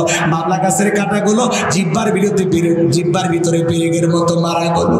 এত নির্যাতন জুলুম করার পরে বিকেল বেলা ডেকে বলে, বেলাল, চাবুক দিয়ে পিটাইলাম, পায়ে রশি লাগাইয়া আরবের গরম বালিতে নিয়ে শেষরায় নিয়ে ঘুরলাম, এত নির্যাতন জুলুম তো করা হলো রে বেলাল, এরপরে আব্দুল্লাহর বেটা মুহাম্মদ সাল্লাল্লাহু আলাইহি সাল্লামের ধর্ম ত্যাগ করবি না? হযরতে বেলাল রেগে বলে, আবু জেহেল রে, মারতে মারতে যদি মেরেও ফেলে দাও, বেলালের নিঃশ্বাস থাকবে যতদিন, বেলাল ইসলামের পথে টিকে থাকবে ততদিন। বলেন আল্লাহু আকবার। এইবার যুবকদেরকে বললো, যাও, কয়েকজন যুবক মিলে বিশাল বড় একটা পাথর নিয়ে আসা বেলালের বুকের উপরে চাপায়া দাও। বিশাল বড় একটা পাথর নিয়ে আসা হযরত বেলালের বুকের উপরে চাপায়া দেওয়া হলো। আবু জেহেল ভাবলো পাথরের চাপার আঘাতে বেলাল মারা যাবে, এই কথা ভেবে কাফেরা চলে গেল। হযরত বেলালের বুকের উপরে বিশাল বড় পাথর, এরপরে জিহ্বা নাড়ায় জিকির করে কার? আরো জোরে বলেন কার? আপনাকে যে জিকির করার জন্য কেউ পিটাই না, মারে না, তারপরে আমরা কপাল পরে আল্লাহর জিকির জবান দিয়ে করি না, আসে না নাই? ভাই, জিকির করার জন্য আলাদা সময় লাগে না। রিক্সা ভ্যান চালাইতে চালাইতে জিকির করা যায়, মাঠে কৃষি কাজ করতে করতে জিকির করা যায়, চলতি পথে একা একা হাঁটতেছে আল্লাহর জিকির করা যায়, দোকানদারি করতে করতে জিকির করা যায়। জিকির করার জন্য বিশেষ সময় লাগবে না, জিকির করার জন্য আলাদা ওযু লাগবে না, সব সময় জবান দিয়ে জিকির চলবে কার?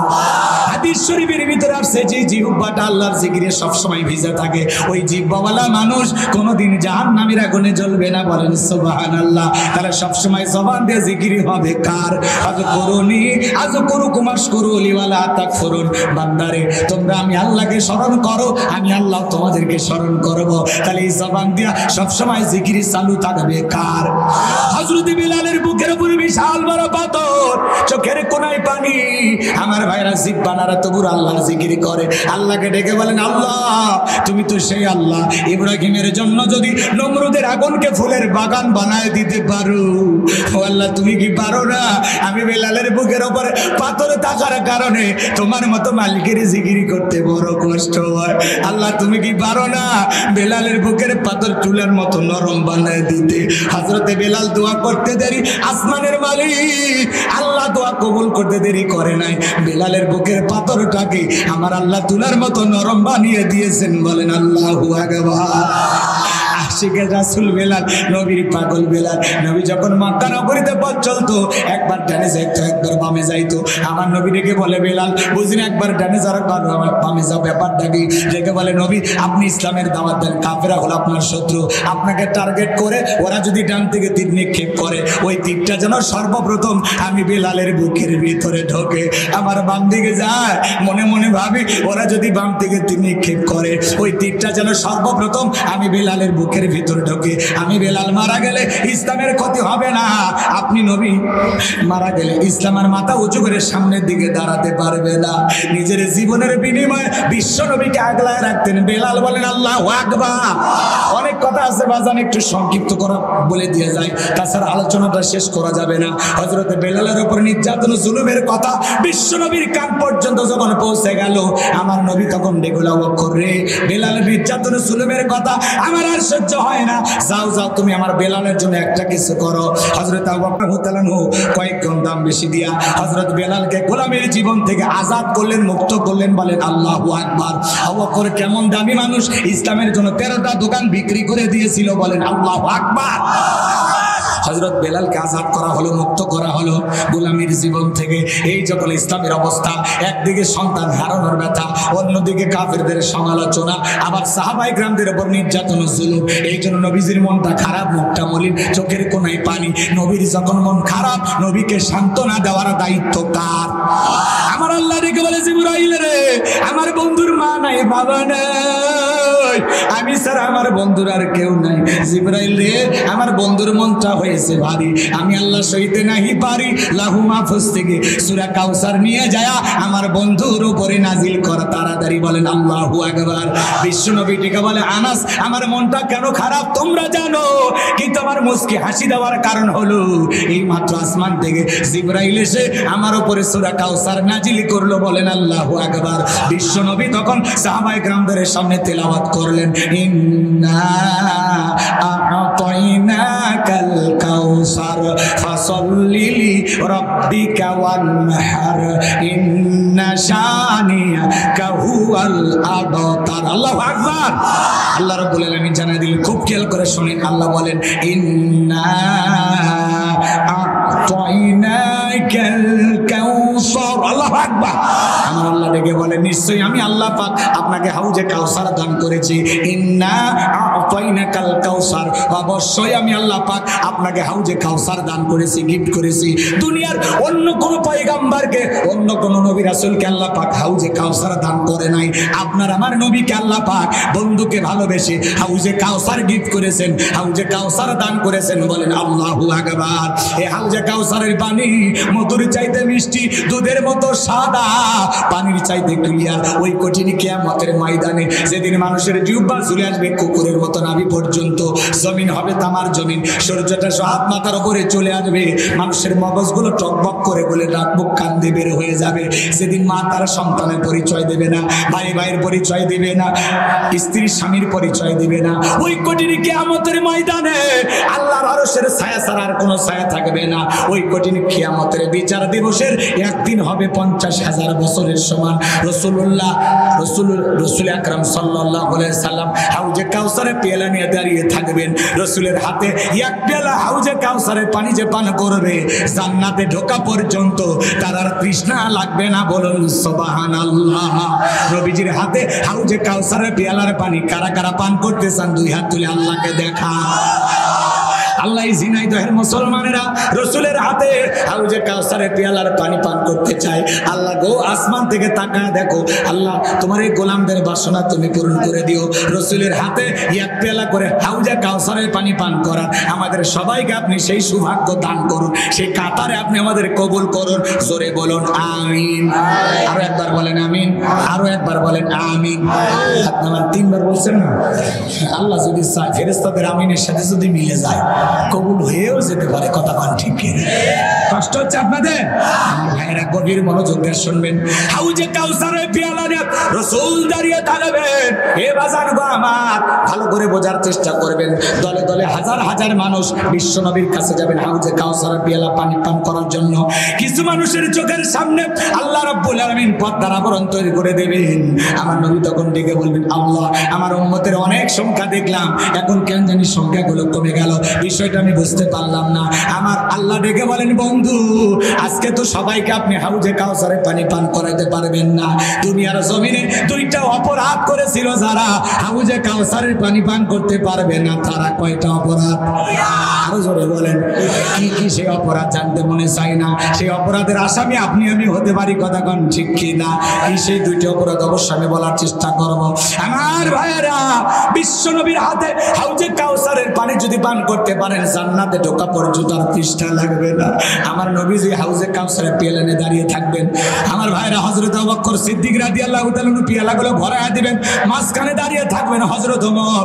আবু বকরের হাত থেকে নিয়ে হযরত ওমর বিশ্ব নবীর হাতে দিবেন, আর নবীজি তার আদরের উম্মতদেরকে খুঁজে খুঁজে হাউজে কাউসারের পানি পান করাবেন। কিয়ামতের ময়দানে রাসূলের হাতে হাউজে কাউসারের পেয়ালার পানি যদি ভাগ্যে জুটে যায়, আর আল্লাহর আরশের নিচে 7 শ্রেণীর মানুষ ছায়া পাবে, যদি ভাগ্যে ওই ছায়াটা জুটে যায়, আপনি জান্নাতে যাবেন, আপনার আর কোনো টেনশন নাই। বলেন আল্লাহু আকবার।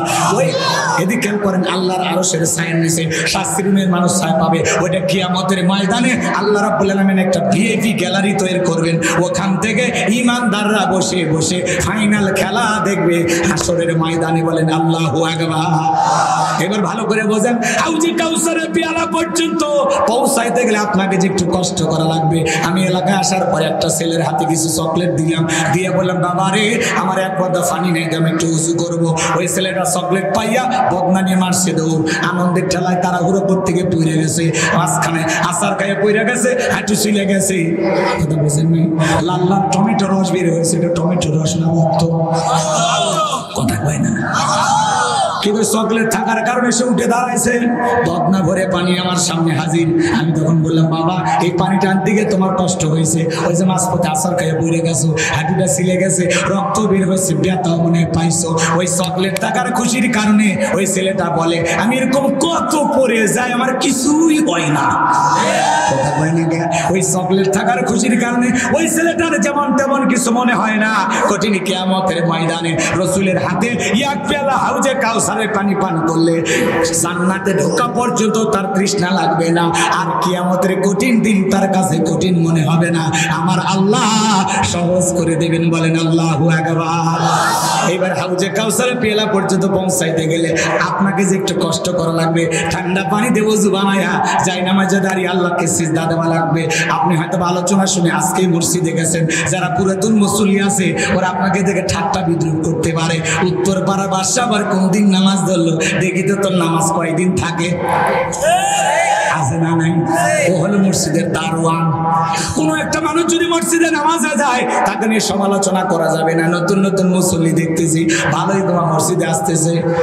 কেউ যদি নামাজে দাঁড়িয়ে যায়, নতুন মুসল্লি নামাজ পড়তো না, আগে হঠাৎ করে মসজিদে গিয়েছে, তার মেয়ে সমালোচনা নয়, তার দিকে খুশি হব। আল্লাহর কাছে দোয়া করি, ভাই তুমি মসজিদে আসছো, দিলটা ভরে গেছে, মৃত্যু পর্যন্ত আল্লাহ যেন তোমাকে সিজদা দেওয়ার তৌফিক দান করেন। ওয়েলকাম করতে হবে, স্বাগতম জানাইতে হবে। কথা কন ঠিক কিনা? যুবক বয়সে একটু দাঁড়িয়ে রাখছে, বউ নিয়ে ঘুরতে গেছে, মানুষটিকে বলে, ভাবি আসসালামু আলাইকুম, সাথে চাচার খবর কি? বউ বাড়িতে এসে ঝগড়া করে, তোমার সাথে বাইরে যাওয়া যায় না, আমার এটাকে ভাবি আর তোমার এটাকে চাচা।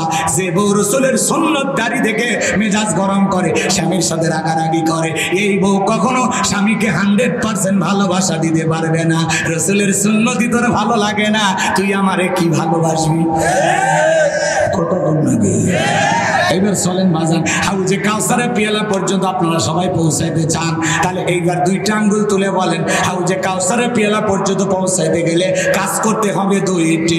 জোরে বলেন কয়টি? আল্লাহ যাদেরকে হাত দিয়েছেন দুইটা আঙ্গুল তুলে বলেন, কাজ করতে হবে কয়টি? আরেকটু জোরে বলেন না, কয়টি? আল্লাহ তাআলা 2 নম্বর আয়াতে জানায় দিলেন ফাসাল্লিলি রাব্বিকা ওয়ানহার। তিলাওয়াত করেন না ভাই, ফাসাল্লিলি রাব্বিকা ওয়ানহার, ফাসাল্লিলি রাব্বিকা ওয়ানহার, ফাসাল্লিলি রাব্বিকা। 1 নাম্বার হলো রবের উদ্দেশ্যে সালাত আদায় করা লাগবে। হাউজে কাউসারের পেয়ালা পর্যন্ত এদিক খেয়াল করেন, রসুল পেয়ালা নিয়ে দাঁড়িয়ে থাকবেন, আপনি যাবেন রসুলকে দেখবেন, রসুলের হাতের পেয়ালা নেবেন, পান করবেন। এই দৃশ্যের মুখোমুখি হতে চান না? তাহলে কি করা লাগবে? ফাসাল্লিলি রাব্বিকা, রবের উদ্দেশ্যে সালাত। নামাজ হবে একমাত্র কার জন্য? ইন্না সালাতি ওয়া নুসুকি ওয়া মাহইয়ায়া ওয়া মামাতি লিল্লাহি রাব্বিল আলামিন। নবীজি আপনি বলেন আমার নামাজ, আমার কুরবানি, আমার জীবন, আমার মরণ লিল্লাহি রাব্বিল আলামিন, আসমান জমিনের প্রতিপালকের জন্য। তাহলে মুমিন জীবনের সব ইবাদত হবে একমাত্র আল্লাহ তাআলাকে রাজি খুশি করার জন্য। কথা বলেন ঠিক কিনা? ফাসাল্লি রাব্বিকা, রবের উদ্দেশ্যে সালাত আদায় করব একমাত্র আল্লাহ তাআলাকে রাজি খুশি করার জন্য, আল্লাহর নৈকট্য লাভের আশায়। ভালো করে বোঝার চেষ্টা করবেন, গভীর মনোযোগ দিয়ে শুনবেন। এ বাজান গো আমার, নামাজ নামাজের মতো আদায় করতে হবে। আল্লাহ তাআলা বলেন ফাল্লিয়াবুদু রাব্বা হাযাল বাইত আল্লাযী আত'আমাহুম মিন জু' ওয়া আমানাহুম মিন খাউফ। আমার আল্লাহ তাআলা ডেকে বলেন এই ঘরের মালিকের ইবাদত করো। হে বাজান গো আমার, আমরা খানায় কাবার ইবাদত করি না, আমরা ইবাদত করি খানায় কাবার মালিকের। কথা বলেন না কেন? খানায় কাবা তওয়াফ করার পরে আমি যখন, আমার ভাইয়েরা, এই সূরাটি তেলাওয়াত করি, আমি যখন নামাজ আদায় করতাম, আহারে আমি সেই বাইতুল্লাহর সামনে দাঁড়িয়ে আছি।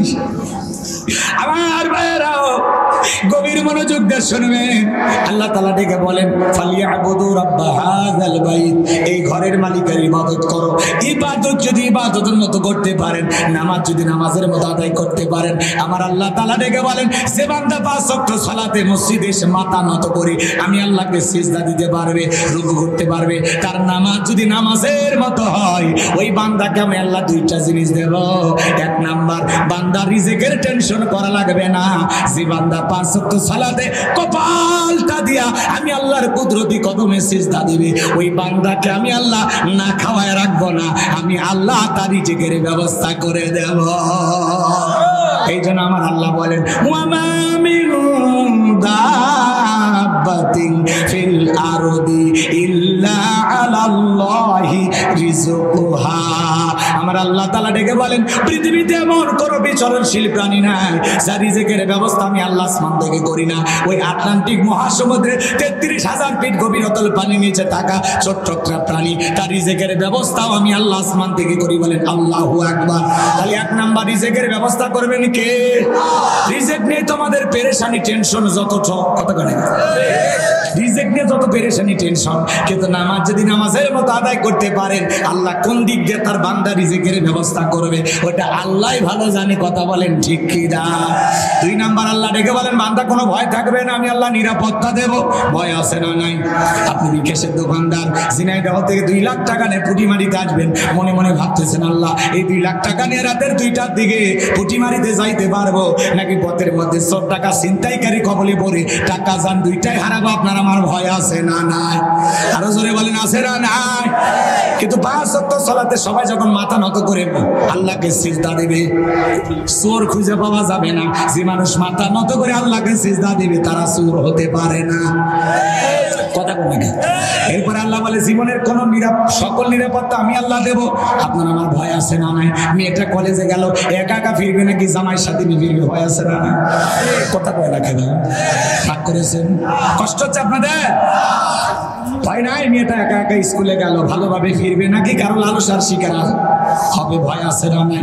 এ বাজার সবাই যখন 5 ওয়াক্ত সালাতে মাথা নত করবে, বাংলাদেশের পার্লামেন্টে যদি নামাজের বিলটাকে বাধ্যতামূলক করা হয়, যে সিদ্ধান্ত হলো নামাজ বাংলাদেশে পাস করা হলো, কথা বলে নামাজের বিল যদি সংসদে পাস করা হয়, সবাই যদি 5 ওয়াক্ত নামাজি হয়ে যায়, যে যুবক মাথা নত করে আল্লাহকে সিজদা দেবে ওই যুবক কোনোদিন ইফটিজিং করবে না, নারীর দিকে বাঁকা চোখে তাকাবে না। কথাকে বোঝা যায়। এই জন্য আল্লাহ বলেন ফাসল্লি লিরাব্বিকা, রবের উদ্দেশ্যে সালাত। নামাজ হবে একমাত্র কার জন্য? 5 ওয়াক্ত সালাতের তো ডিউটি। রাতের যখন গভীর হয়ে যাবে, রাতের 1টা 2টা 3টার দিক ওইটা বাজান গো, আমার বিবির ভালোবাসা ত্যাগ করে, আরামের বিছানা ত্যাগ করে, ঠান্ডা পানি দিয়ে ওযু বানায়া নিরালাই নিবৃত্তিতে যাই নামাজে দাঁড়ায়া সিজদা দেয় যারা, আল্লাহর আসল প্রেমিক বান্দা তারা। আল্লাহু আকবার বলেন, ওয়াল্লাযীনা ইয়াবিতুনা লিরাব্বিহিম সুজদান ওয়া কিয়ামা। যারা রাত্রি জাগরণ করে আমি আল্লাহকে সিজদা দেয়, আমি আল্লাহর জন্য যারা দণ্ডায়মান থাকে, আল্লাহু আকবার বলেন। আরেকটু জোরে বলেন আল্লাহু আকবার। তাহলে রাত্রি জাগরণ করে সিজদা দিব কাকে? দাঁড়িয়ে থাকবো কার জন্য?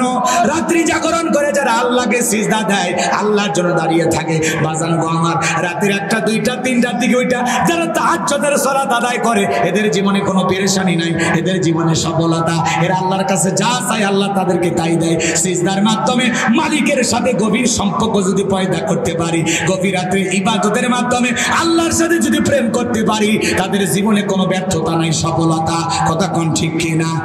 এজন্য প্রেম যদি করা লাগে যুবকরে, ইবাদতের মাধ্যমে আল্লাহর সাথে প্রেম করব। মহিলার সাথে প্রেম কইরা জীবনে সফলতা নাই, খালি ব্যর্থতা। কথা কয় না কেন? খালি কিছু ইমানদাররা রাত্রি জাগরণ করে সিজদা দেয় কাকে? যুবকেরাও রাত্রি জাগরণ করে, তবে আল্লাহকে সিজদা দিয়ে না। ইউটিউব ইন্টারনেট ঘাটাঘাটি করে, ইমো মেসেঞ্জারে বান্ধবীর সাথে কথা বলে সারা রাত খালি চ্যাটিং করে আর কথা বলে। অ্যালোজান খাইছো, ঘুমাইছো, কি করো, কি কালারে 3 পিস পরেছো, কথা কয় না কেন? আজকে বাথরুমে কয়বার গেছো? কত বেহায়া চিন্তা করেন, আছে না নাই? নেতার আকার নিতে হয়ে বলে 21-এর বই মেলা থেকে একটা বই নিয়ে আসছি, উপন্যাস। কি কয় তোমাকে চাই? ছেলেটা বলে আমি একটা উপন্যাস নিয়ে আসছি, মিলন হবে কতদিনে? তোর মরণের পরে। সারা রাত বান্ধবীর সাথে সেটিং কইরা ফজরের আজান হয় যখন, ওই হাইব্রিড যুবক ঘুমাইতে যায় তখন। এই মোবাইলের কারণে যুব সমাজ ধ্বংস হয়ে গেছে। কথা কর না কেন? এই মোবাইলকে আমরা আমাদের সন্তানকে ধ্বংস করেছি। কথা কন ঠিক কিনা? মোবাইল আসিল কি দোলা লাগিল, পড়াশোনা মন বসে না। বলবো এ যুবক, বলবো ইল্লাকে তাকবীর। মোবাইল আসিল কি দোলা লাগিল, পড়াশোনা মন বসে না। পেটে ভাত নাহি থাক, পরনে কাপড় নাহি যাক, পেটে ভাত নাহি যাক, পরনে কাপড় নাহি থাক, মোবাইল সারা দিন চলে না। মোবাইল আসিল কি দোলা লাগিল, পড়াশোনা মন বসে না। রাত 12টার পরে নার্গি যখন ফোন করে, দুশোকে ঘুমার আসে না। রাত 12টার পরে বন্ধু যখন ফোন করে, দুশোকে ঘুমার আসে না। রাত জাগিয়া ফোনে চ্যাট করিয়া, রাত জাগিয়া ফোনে চ্যাট করিয়া, ফজরের নামাজে ঘুম ভাঙ্গে না। মোবাইল আসিল কি দোলা লাগিল, পড়াশোনা মন বসে না। মোবাইলের ঠেলা, প্রেম প্রীতির মেলা, এখন আর পার্কে যাওয়া লাগে না। কথা কন না কেন? মোবাইলের মেলা, প্রেম প্রীতির জ্বালা, এখন আর পার্কে যাওয়া লাগে না। বিছানায় বসিয়া কানে ফোন লাগাইয়া, বিছানায় বসিয়া কানে ফোন লাগাইয়া, কয় মোরে সোনা বন্ধু ভুইল না। মোবাইল আসিল কি দোলা লাগিল, পড়াশোনা মন বসে না। পেটে ভাত নাহি যাক, পরনে কাপড় নাহি থাক, পেটে ভাত নাহি যাক, পরনে কাপড় নাহি থাক, মোবাইল সারা দিন চলে না। মোবাইল আসিল কি দোলা লাগিল, পড়াশোনা মন বসে না। কথা ঠিক আছে না? না কারা কারা ঠিক? 2 হাত তুলে বলে লিল্লাহে তাকবীর, লিল্লাহে তাকবীর। হাত নামান আমার ভাইরা, যে কথা বলতে চাচ্ছিলাম, তাহলে নামাজ হবে একমাত্র কার জন্য? ফাসল্লি লিরাব্বিকা, রবের উদ্দেশ্যে সালাত। কথা আফলাহাল মুমিনুন আল্লাযীনা হুম ফি সালাতিহিম খাশিউন। অবশ্যই মুমিনেরা সফল যারা নিজেদের সালাত বিনয়ের সহিত, নম্রতার সহিত আল্লাহকে রাজি খুশি করার জন্য আদায় করে। তাহলে ফাসল্লি লিরাব্বিকা, রবের উদ্দেশ্যে 5 ওয়াক্ত সালাত কারা কারা আদায় করবেন? 2 হাত তুলে একবার দেখান। আল্লাহ সবাইকে নামাজি বানায় দেন, জোরে বলেন আমিন। এবার আসেন ওয়ানহার। ওয়ানহার মানে কি করা? কুরবানি করা। ফাসল্লি লিরাব্বিকা ওয়ানহার, যে রবের উদ্দেশ্যে সালাত আদায় করব সেই রবের জন্য আবার কুরবানি করব। কথা কোন ঠিক কি না? শোনেন, কুরবানি করা মানে খালি গরু ছাগল জবাই করে না, নিজের আমিত্বকে কুরবানি করা, অহংকারকে কুরবানি করা, নিজের ভিতর থাকা পশু সুলভ আচরণকে কুরবানি করা, অর্থকে কুরবানি করা, সময়কে কুরবানি করা। কথা কোন ঠিক কি না? কুরবানি হবে কার জন্য? আমরা এমন গরু কুরবানি করি 7 জন ভাগে কেনে, 4 জন ধরে ধরে টানে, পিছন থেকে 3 জন ঠেলে, সেই গরুর উপরে বয়স্ক ভাতা ওয়াজিব। গরুর শরীরের হাড় সব দেখা যায়, কুরবানির স্থান পর্যন্ত হাঁটে যাওয়ার শক্তি নাই। হুজুর বলে ভাই এরকম দুর্বল গাভী জবাই করলে হবে না। কই হুজুর, উপরে হাত দেখে গেলে ভিতরে গোস্ত সেট করা আছে। এরকম গাভীর গোস্ত যদি খান ভাই, দেখবেন পুটিমারি থেকে টানতে শুরু করবেন, ঝিনাই যাওয়া সহজ যাবি, ছেড়ে দিলে আবার পুটিমারি চলে আসবে। গোস্ত খেলে স্পিন করে। কথা কন নাকি আপনারা? আইরে ভাই, বয়স যে গরু যত বেশি হয় ওই গরু গোস্ত তত বেশি শক্ত, টানলেও ছেড়ে না। ও খালি ঝাড়িলাই থাকলি সিদ্ধ করবে পারিস না। 3 ঘন্টা জাল দিছি, এটা গোস্ত না পাথর কিচ্ছু বুঝি না। কথা কয় না কে? রাগ করেছেন মনে হয়? ওইরকম দুর্বল গাভী জবাই করলে হবে না। আল্লাহ কি বলেন? তাসরুন নাযিরিন, চমৎকার গাভী জবাই করতে হবে, আকর্ষণীয় হুষ্ট-পুষ্ট। কথা কোন ঠিক কিনা? কুরবানি কার জন্য? আপনি 5 লাখ টাকার গরু কিনে নিয়ে এসে রাস্তায় বাঁধে রাখেন আর মানুষকে দেখানোর জন্য। মানুষ কয় কার কুরবানি? কয় তালুকদার। কত? কয় 5 লাখ। তালুকদার সাহেব আপনি ঠকেন না, জিতছেন। এই কুরবানি কিসের জিতা ঠকা? কথা কন না কেন? তালুকদার কয় আমি ঠকার পিলিয়া, আমি ঠকার মানুষ। পিছনে যে রান দেখা যায়, 1 রানে তো 5 মণ গোস্ত। যারা কুরবানি নিয়ে এসে কোথায় কি পরিমাণে গোস্ত হবে হিসাব নিকাশ করে, এদের কুরবানি হবে।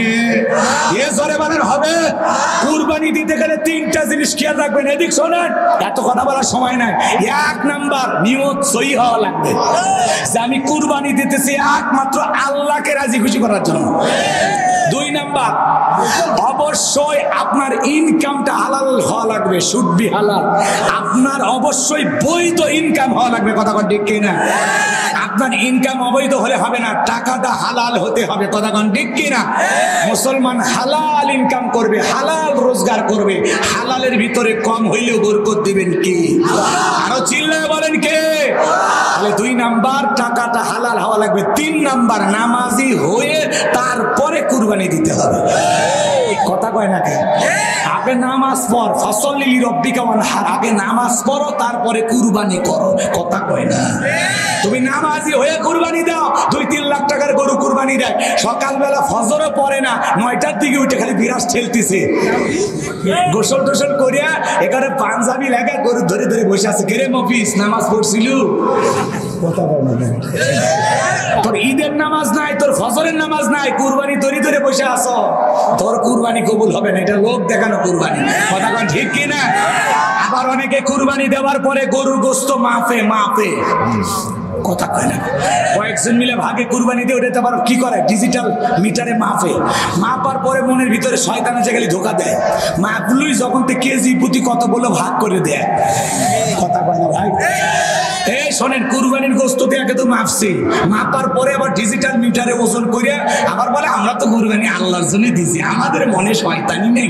এমনি আমরা দেখি কেজি প্রতি কত বললো, পরে এরকম ভাগ দিয়ে দেখে ও 525 টাকা কেজি। লাভই হচ্ছে, বাজারে 700 আর কুরবানিতে বলে 525। এরকম চিন্তা ভাবনায় যাদের কুরবানি দেয় এদের কুরবানি হবে। এত কষায়া উচিত ছিল। কথা বল না কেন? রাগ করেছেন মনে হয়? এবার যেন কুরবানি হবে আল্লাহর জন্য, কি পরিমাণে গোস্ত হলো, কত টাকার গোস্ত হলো, কেজি প্রতি কত বললো, এমন হিসাব করা যাবে না। মনে থাকবে তো মুসলমান? এবার জানবো আমার আপনার নিয়ত যদি সহি হয়, আপনি যদি 20,000 টাকার একটা ছাগল দেন, আপনার নিয়ত সহি, টাকাটা হালাল, নামাজি হয়ে আপনি ছাগল কুরবানি দিচ্ছেন, আপনার ওই ছাগলের রক্ত জমিনে পড়ার আগে আরশের মালিক আল্লাহর কাছে কবুল হয়ে যাবে। এই জন্য আল্লাহ বলেন ওয়ালা কিয়ানালহু তাকওয়া মিনকুম, আমি আল্লাহ তোমাদের তাকওয়া দেখি। কথা বলে ঠিক কি না? এদিক খেয়াল করেন, সর্বশেষ যে আয়াতে কারিমা আমার ভাইয়েরা, তাহলে কুরবানি কার জন্য? নামাজ কার জন্য? শেষ আয়াতে আল্লাহ তাআলা বলেন ইন্না শানিয়াকা হুয়াল আবতার। নবী গো, যারা আপনাকে লেজ কাটা নির্বংশ বলে, ওই আবু লাহাব, উতবা, সাইবা, ওদের বংশকে আমি আল্লাহ নির্বংশ করে ছাড়বো। ও নবী, আপনাকে লেজ কাটা নির্বংশ বলে, আপনি মন খারাপ করবেন না। আপনার কোটি কোটি রুহানি সন্তানকে আমি আল্লাহ জমিনে পাঠাবো, যারা আপনার জন্য জীবন দিতে রাজি। বলেন আল্লাহু আকবার। এই জন্য নবীজির অপমানে যদি না কাঁদে তোমার মন, মুসলিম নবী, মুসলিম নয় তুমি মুনাফিক, নবীজির দুশমন। আমরা সবাই রাসূলের রুহানি সন্তান। আল্লাহু আকবার বলেন। পৃথিবীতে 200 কোটি মুসলমান, আমরা সবাই রাসূলের রুহানি সন্তান। এই জন্য ফ্রান্সের জালেমেরা যখন কার্টুন প্রদর্শন করলো, তামাম পৃথিবীর মুসলমানেরা প্রতিবাদ করেছিল। বাধ্য হয়ে ফ্রান্সের লোকেরা কার্টুন প্রদর্শন বন্ধ করেছিল। কিন্তু মনে রাখবেন, নবীজিকে নিয়ে বাজে মন্তব্য করবে যারা, কুরুচিপূর্ণ মন্তব্য করবে কারা, যারা নবীকে নিয়ে আজে ভাষায় গালি দেয়, আজে বাজে ভাষায় গালি দেয়, নবীকে নিয়ে মিথ্যা প্রচার করে, মনে রাখবেন, বিশ্ব নবীকে গালি দেবে যারা, অবৈধভাবে দুনিয়াতে জন্ম হয়েছে তারা, ওদের জন্মের ঠিক নাই। নবীকে যারা গালি দেবে ওদের জন্মের ঠিক নাই। কথা কোন ঠিক কিনা? মক্কা নগরীতে গালি দিয়েছিল ওলীদ বিন মুগিরা, নবীকে অকাত্য ভাষায় গালিগালাজ দিতেছে। আল্লাহ আসমান থেকে আয়াত নাযিল করে বলেন উতুল্লিম বাদা যালিকা জানিম। নবী গো, এই ওলীদ বিন মুগিরা হলো পিতৃ পরিচয়হীন জারো সন্তান, এই একটা বাস্টার্ড। ওলীদ বিন মুগিরা আরবের মানুষ, দেখে বলে নবী আপনি থাকেন, আমি আমার মায়ের কাছে যাই, ছেলেটা বৈধ না বৈধ জানে কে? মা ফ্যাক্টরি মালিক। কথা বলেন ঠিক কিনা? এবার মাকে যা বলে, মা, তার মায়ের নাম ছিল ঝর্ণা, দেখে বলে আমাকে নবী বলেছেন উতুল্লিম বাদা যালিকা জানিম, আমি নাকি পিতৃ পরিচয়হীন যারা সন্তান। ওর মা তখন মনে মনে ভাবে, এত গোপন খবর নবী জানলো কেমনে? নবী তো জানতেন না, নবীকে যিনি জানিয়ে দিয়েছেন তিনি কে? এবার ওলীদ বিন মুগিরা মারে, মা যা বলবি সত্য বলবি, মিথ্যা কথা বলবি না, আমি বৈধ না বৈধ তাড়াতাড়ি করে বল। ওর মা তখন বলতেছে, বাবা, তোর বাবা ব্যবসা বাণিজ্যের কাজে এতটাই ব্যস্ত, যৌবনের সোনালী সময় চলে যায়, তোর বাবা আমার দিকে ফিরেও তাকায় না। তোর বাবা টাক খাচ্ছে না, ব্যবসা বাণিজ্য হচ্ছে না, কিন্তু তোর মায়ের মন বুঝে না। কথা কন নাকি আপনারা? তখন দেখি বাড়ির আশেপাশে তোর চাচা ঘুরঘুর করতেছিল। দেখবেন ভাইয়েরা যখন বিদেশে যায়, এলাকায় দেবর আমদানি কমে না বাড়ে, ওরা এসে স্লোগান দেয়, ভাবি ভাইয়া তোমার বর, আমি যে দেবর, ভেবে দেখো ভাবি কার কত যাবি, ভাই গেছে মালয়েশিয়া, আমি তো দেশে আসি। কথা কন নাকি আপনারা? মা বোন যারা বসে আছেন, মা, দুইটা পুরুষ হইতে সাবধান, একটা দেবর আর একটা দুলা ভাই, এরা হলো মৃত্যু তুল্য, বিষাক্ত সাপের চাইতে ভয়ঙ্কর। কথা বলে ডেকে রাগ করেছেন, আর সময় না, 10টা বেজে গেছে, আসলে নামাজের সময় হয়ে গেছে, একেবারে নিকটতম। যাই হোক, আর কথা বাড়াতে চাই না। এই ওলীদ বিন মুগিরার মা তখন ডেকে বলতেছে, বাবা আমি শেষ করে দিচ্ছি, 1 মিনিটে কথা অনেকগুলো আছে, কিন্তু পেছানোর সুযোগ নাই। কথা কি বোঝেন না? ওলীদ বিন মুগিরার মা বলতেছে, বাবা তোর বাবা বাড়িতে আসে না। সে যে কেন আসে না, কিছু ভালো লাগে না, এবার আসুক, তারে আমি মজা দেখাবো। সমস্যা না, নামাজ পড়তে হবে না, আসলে নামাজ আগে। ওরে বাবা, এ মাথা গেছে গো, এক ওয়াক্ত নামাজ এরকম হাজারো মাহফিলে হবে? হ্যাঁ, আল্লাহ ডেকে বলবে, এ গোলাম রব্বানি বক্তা, তোর কারণে পুটিবাড়ির মানুষ আসলে নামাজ পড়তে পারে না, এদিকে তোরে তক্তা বানায় জাহান্নামে পাঠাবো। আমার জাহান্নামে যাওয়ার কোনো ইচ্ছা নেই, আপনাদেরকেও নিয়ে যাওয়ার কোনো ইচ্ছা নেই। একজন আসুন, আমরা এখন নামাজের বিরতি যাইতে যাইয়া নামাজ পড়বো। আলোচনা অনেক শোনা যায়, আমলের জন্য 2-1টা কথাই যথেষ্ট। কথা বলেন ঠিক কিনা? যত কথা এই যে 1.5-2 ঘন্টায় বললাম, এখান থেকে একটা কথাও যদি আমল করে, এই মাহফিলকে কবুল করবেন কি? এই উঠে না, ওঠে না, থামেন থামেন। ওলীদ বিন মায়ের এদিক, ওলীদ বিন মুগিরার মায়ের কথাটা 1 মিনিটে ফিনিশিং দিয়ে দিচ্ছি, শোনেন। আরো যে কথাগুলো বলতে চাইছিলাম, রাসূলের ছেলেগুলো কেন মারা গেলেন, এই বিষয়গুলো বলতে গেলে আরো কমপক্ষে 1-1.5 ঘন্টা আলোচনা করা লাগবে। এটা আসলে রাতের বেলায় মাহফিল হলে 2-2.5 ঘন্টা 3 ঘন্টা মিলে না যায়, কিন্তু দিনের বেলা একটু তাড়াহুড়ো হয়ে যায়, তাই না? তো যাই হোক, এদিক খেয়াল করেন, যতটুকু শুনেছি ততটুকু আমল করবো। এখান থেকে কি এমন মানুষ আছে আজ থেকে 5 ওয়াক্ত নামাজ ছাড়বে না, এরকম 2-1 জন মানুষ কি আছে নিজেকে পরিবর্তন করবে? হাত তুলে তো দেখি, কারা কারা 5 ওয়াক্ত নামাজ ছাড়বেন না? এই যে আলহামদুলিল্লাহ, এই যে মানুষগুলো ওয়াদা দিয়েছেন, আজকের মাহফিল সফল, তারা যদি নামাজি হয় আজকের মাহফিল সফল। কথা ঠিক না? হাত নামান, হাত নামান, হাত নামান। একজন যুবক কি পাওয়া যাবে? 2-1 জন যুবক যে আজকের মাহফিল থেকে ওয়াদা দিবেন জীবনে আর এই রাসূলের সুন্নাত দাড়ি কাটবেন না। এ তালেবান নেতারা বলতেছে, সাংবাদিকেরা সংবাদ সংগ্রহ করতে গেছে, তখন বলতেছে, শোনো, ছবি তোলা পাপ, এত ছবি না তুইলে মিডিয়াতে প্রচার না কইরা তোমরা মুখে দাড়ি রাখো। ওই ছবি তোলা পাপ, দাড়ি কাটা কথা কোনা দাড়ি কাটা পাপ। এই জন্য সাংবাদিককে তালেবান নেতারা বলতেছে তোমরা মুখে দাড়ি রাখো। আল্লাহু আকবার বলেন। আজকে আফগানিস্তান পৃথিবীর উন্নত রাষ্ট্রে পরিণত হয়ে গেছে। পলিথিনের ব্যাগে টাকা নিয়ে যাচ্ছে। টাকা চেনেন না? পলিথিনের ব্যাগে দিনের আলোতে টাকা নিয়ে যাচ্ছে, কেউ চিন্তাই করে না। এই জন্য কোরআন দিয়ে যখন সমাজ পরিচালনা হবে, একটা যুবতী রাত 2টায় হেঁটে যাবে, কোনো যুবক তাকাবে না, বরঞ্চ যা বলবে বোন তোমার আপন মায়ের পেটের ভাইটা যেমন আমিও তেমন, নিরাপত্তা দিয়ে তোমাকে পৌঁছায়া দেব, কেউ ওড়না ধরে টান দেবে না। কথা কোন ঠিক কিনা? এই জন্য কোরআনের সমাজ কায়েম করতে হবে। আমার ভাইয়ের, আমার দেশে পলিথিনের ব্যাগে টাকা নিয়ে ঘোরা তো দূরের কথা, ব্যাংকে টাকা জমা দিতে গেছে, পুলিশ যায় টানিয়ে নিয়ে এসে 20 লাখ টাকা ছিনতাই করেছিল। কথা ঠিক না? এই জন্য তালেবানদেরকে দেখে পৃথিবীর জালেমেরা ঈর্ষা করেছিল, হিংসা করেছিল। আজকে তালেবানেরা ক্ষমতায় আইসা যেই জমিনগুলোতে আফগানিস্তানে আফিম হিরোইন চাষ হচ্ছিল, সেখানে ডালিমের বাগান বানাইছে, বেদানার বাগান বানাইছে এবং পৃথিবীর উন্নত রাষ্ট্রে পরিণত হয়েছে। বলেন আল্লাহু আকবার। এই জন্য কোরআন দিয়া সমাজ রাষ্ট্র যখন পরিচালনা হবেন, সমাজ তখন এগিয়ে যাবে। কথা ঠিক কি না? আমার ভাইয়েরা শেষ কথাটা বলে দিয়ে যায়। তাহলে 2-1 যুবক কি দাড়ি রাখার মতো কেউ আছেন যে হুজুর না? যারা দাড়ি রেখেছেন তারা না, যারা দাড়ি রাখবেন আজকের মাহফিল থেকে এই গুনাহগারের কথায় ওয়াদা দেন যে হুজুর আমি কথা দিলাম আজ থেকে দাড়ি রাখবো ইনশাআল্লাহ, আর কোনোদিনই দাড়ি কাটবো না। কোন কোন যুবক এর শোনা হাত তোলো না? আমার এ বাবা হাত তোলো রে। দাড়ি রাখবা তোমরা? রাখবা তো ইনশাআল্লাহ? কেরে বাবা ভাতিজা তোরা ভালো হবি না? ও ভাতিজা আহো, ভাতিজা আহো, তোরা ভালো হবি না, দাড়ি রাখবি না, হাতটা তোলবা। দোয়া করি আল্লাহ যেন তোদের ভাগ্যে সুন্দরী গৌজ উঠায় দেয়। আল্লাহ কি হাসি বুঝে ফেলে দিছে, ভাতিজা সেই হাসি দিছে। আল্লাহ কবুল করে, জোরে বলেন আমিন। এবার শোনেন, ওলীদ বিন মুগীরার মা তখন বলতেছে বাবা তোর চাচারে দিয়ে মনের বাসনা পূরণ করেছিলাম, যার ফলে তোর জন্ম হয়েছে। নবী যা বলেছে সত্য। আমার ভাইরা, তাহলে মক্কা নগরীতে রসুলকে গালি দিয়েছিলেন ওলীদ বিন মুগীরা, এর জন্মের ঠিক নাই। আজকে যারা রসুলকে নিয়ে কুরুচিপূর্ণ মন্তব্য করবে, মনে রাখবেন এদেরও জন্মের ঠিক নাই। কথা কোন ঠিক কিনা? কেউ যদি আমার বাপকে গালি দেয় সহ্য করবো, মাকে গালি দেয় সহ্য করবো, আমার দলকে গালি দেয় সহ্য করবো, কিন্তু বিশ্ব নবী হলেন আমাদের কলিজার টুকরা নবী। নবীকে নিয়ে যদি কেউ কুরুচিপূর্ণ মন্তব্য করে, বাজে ভাষায় গালি দেয়, ওই নাস্তিক বেঈমানকে ধরে ওর জিহ্বা টান দিয়ে ছিঁড়ে কুকুরকে খাওয়াই দেব। নবীজির অপমান মেনে নেওয়া হবে না, হবে না, হবে না। নায়েবে রাসূল আলেমদেরকেও গালি দেবে যারা, এদেরও জন্মে ঠিক নাই। আল্লাহ যেন আমাদের সবাইকে রসুলের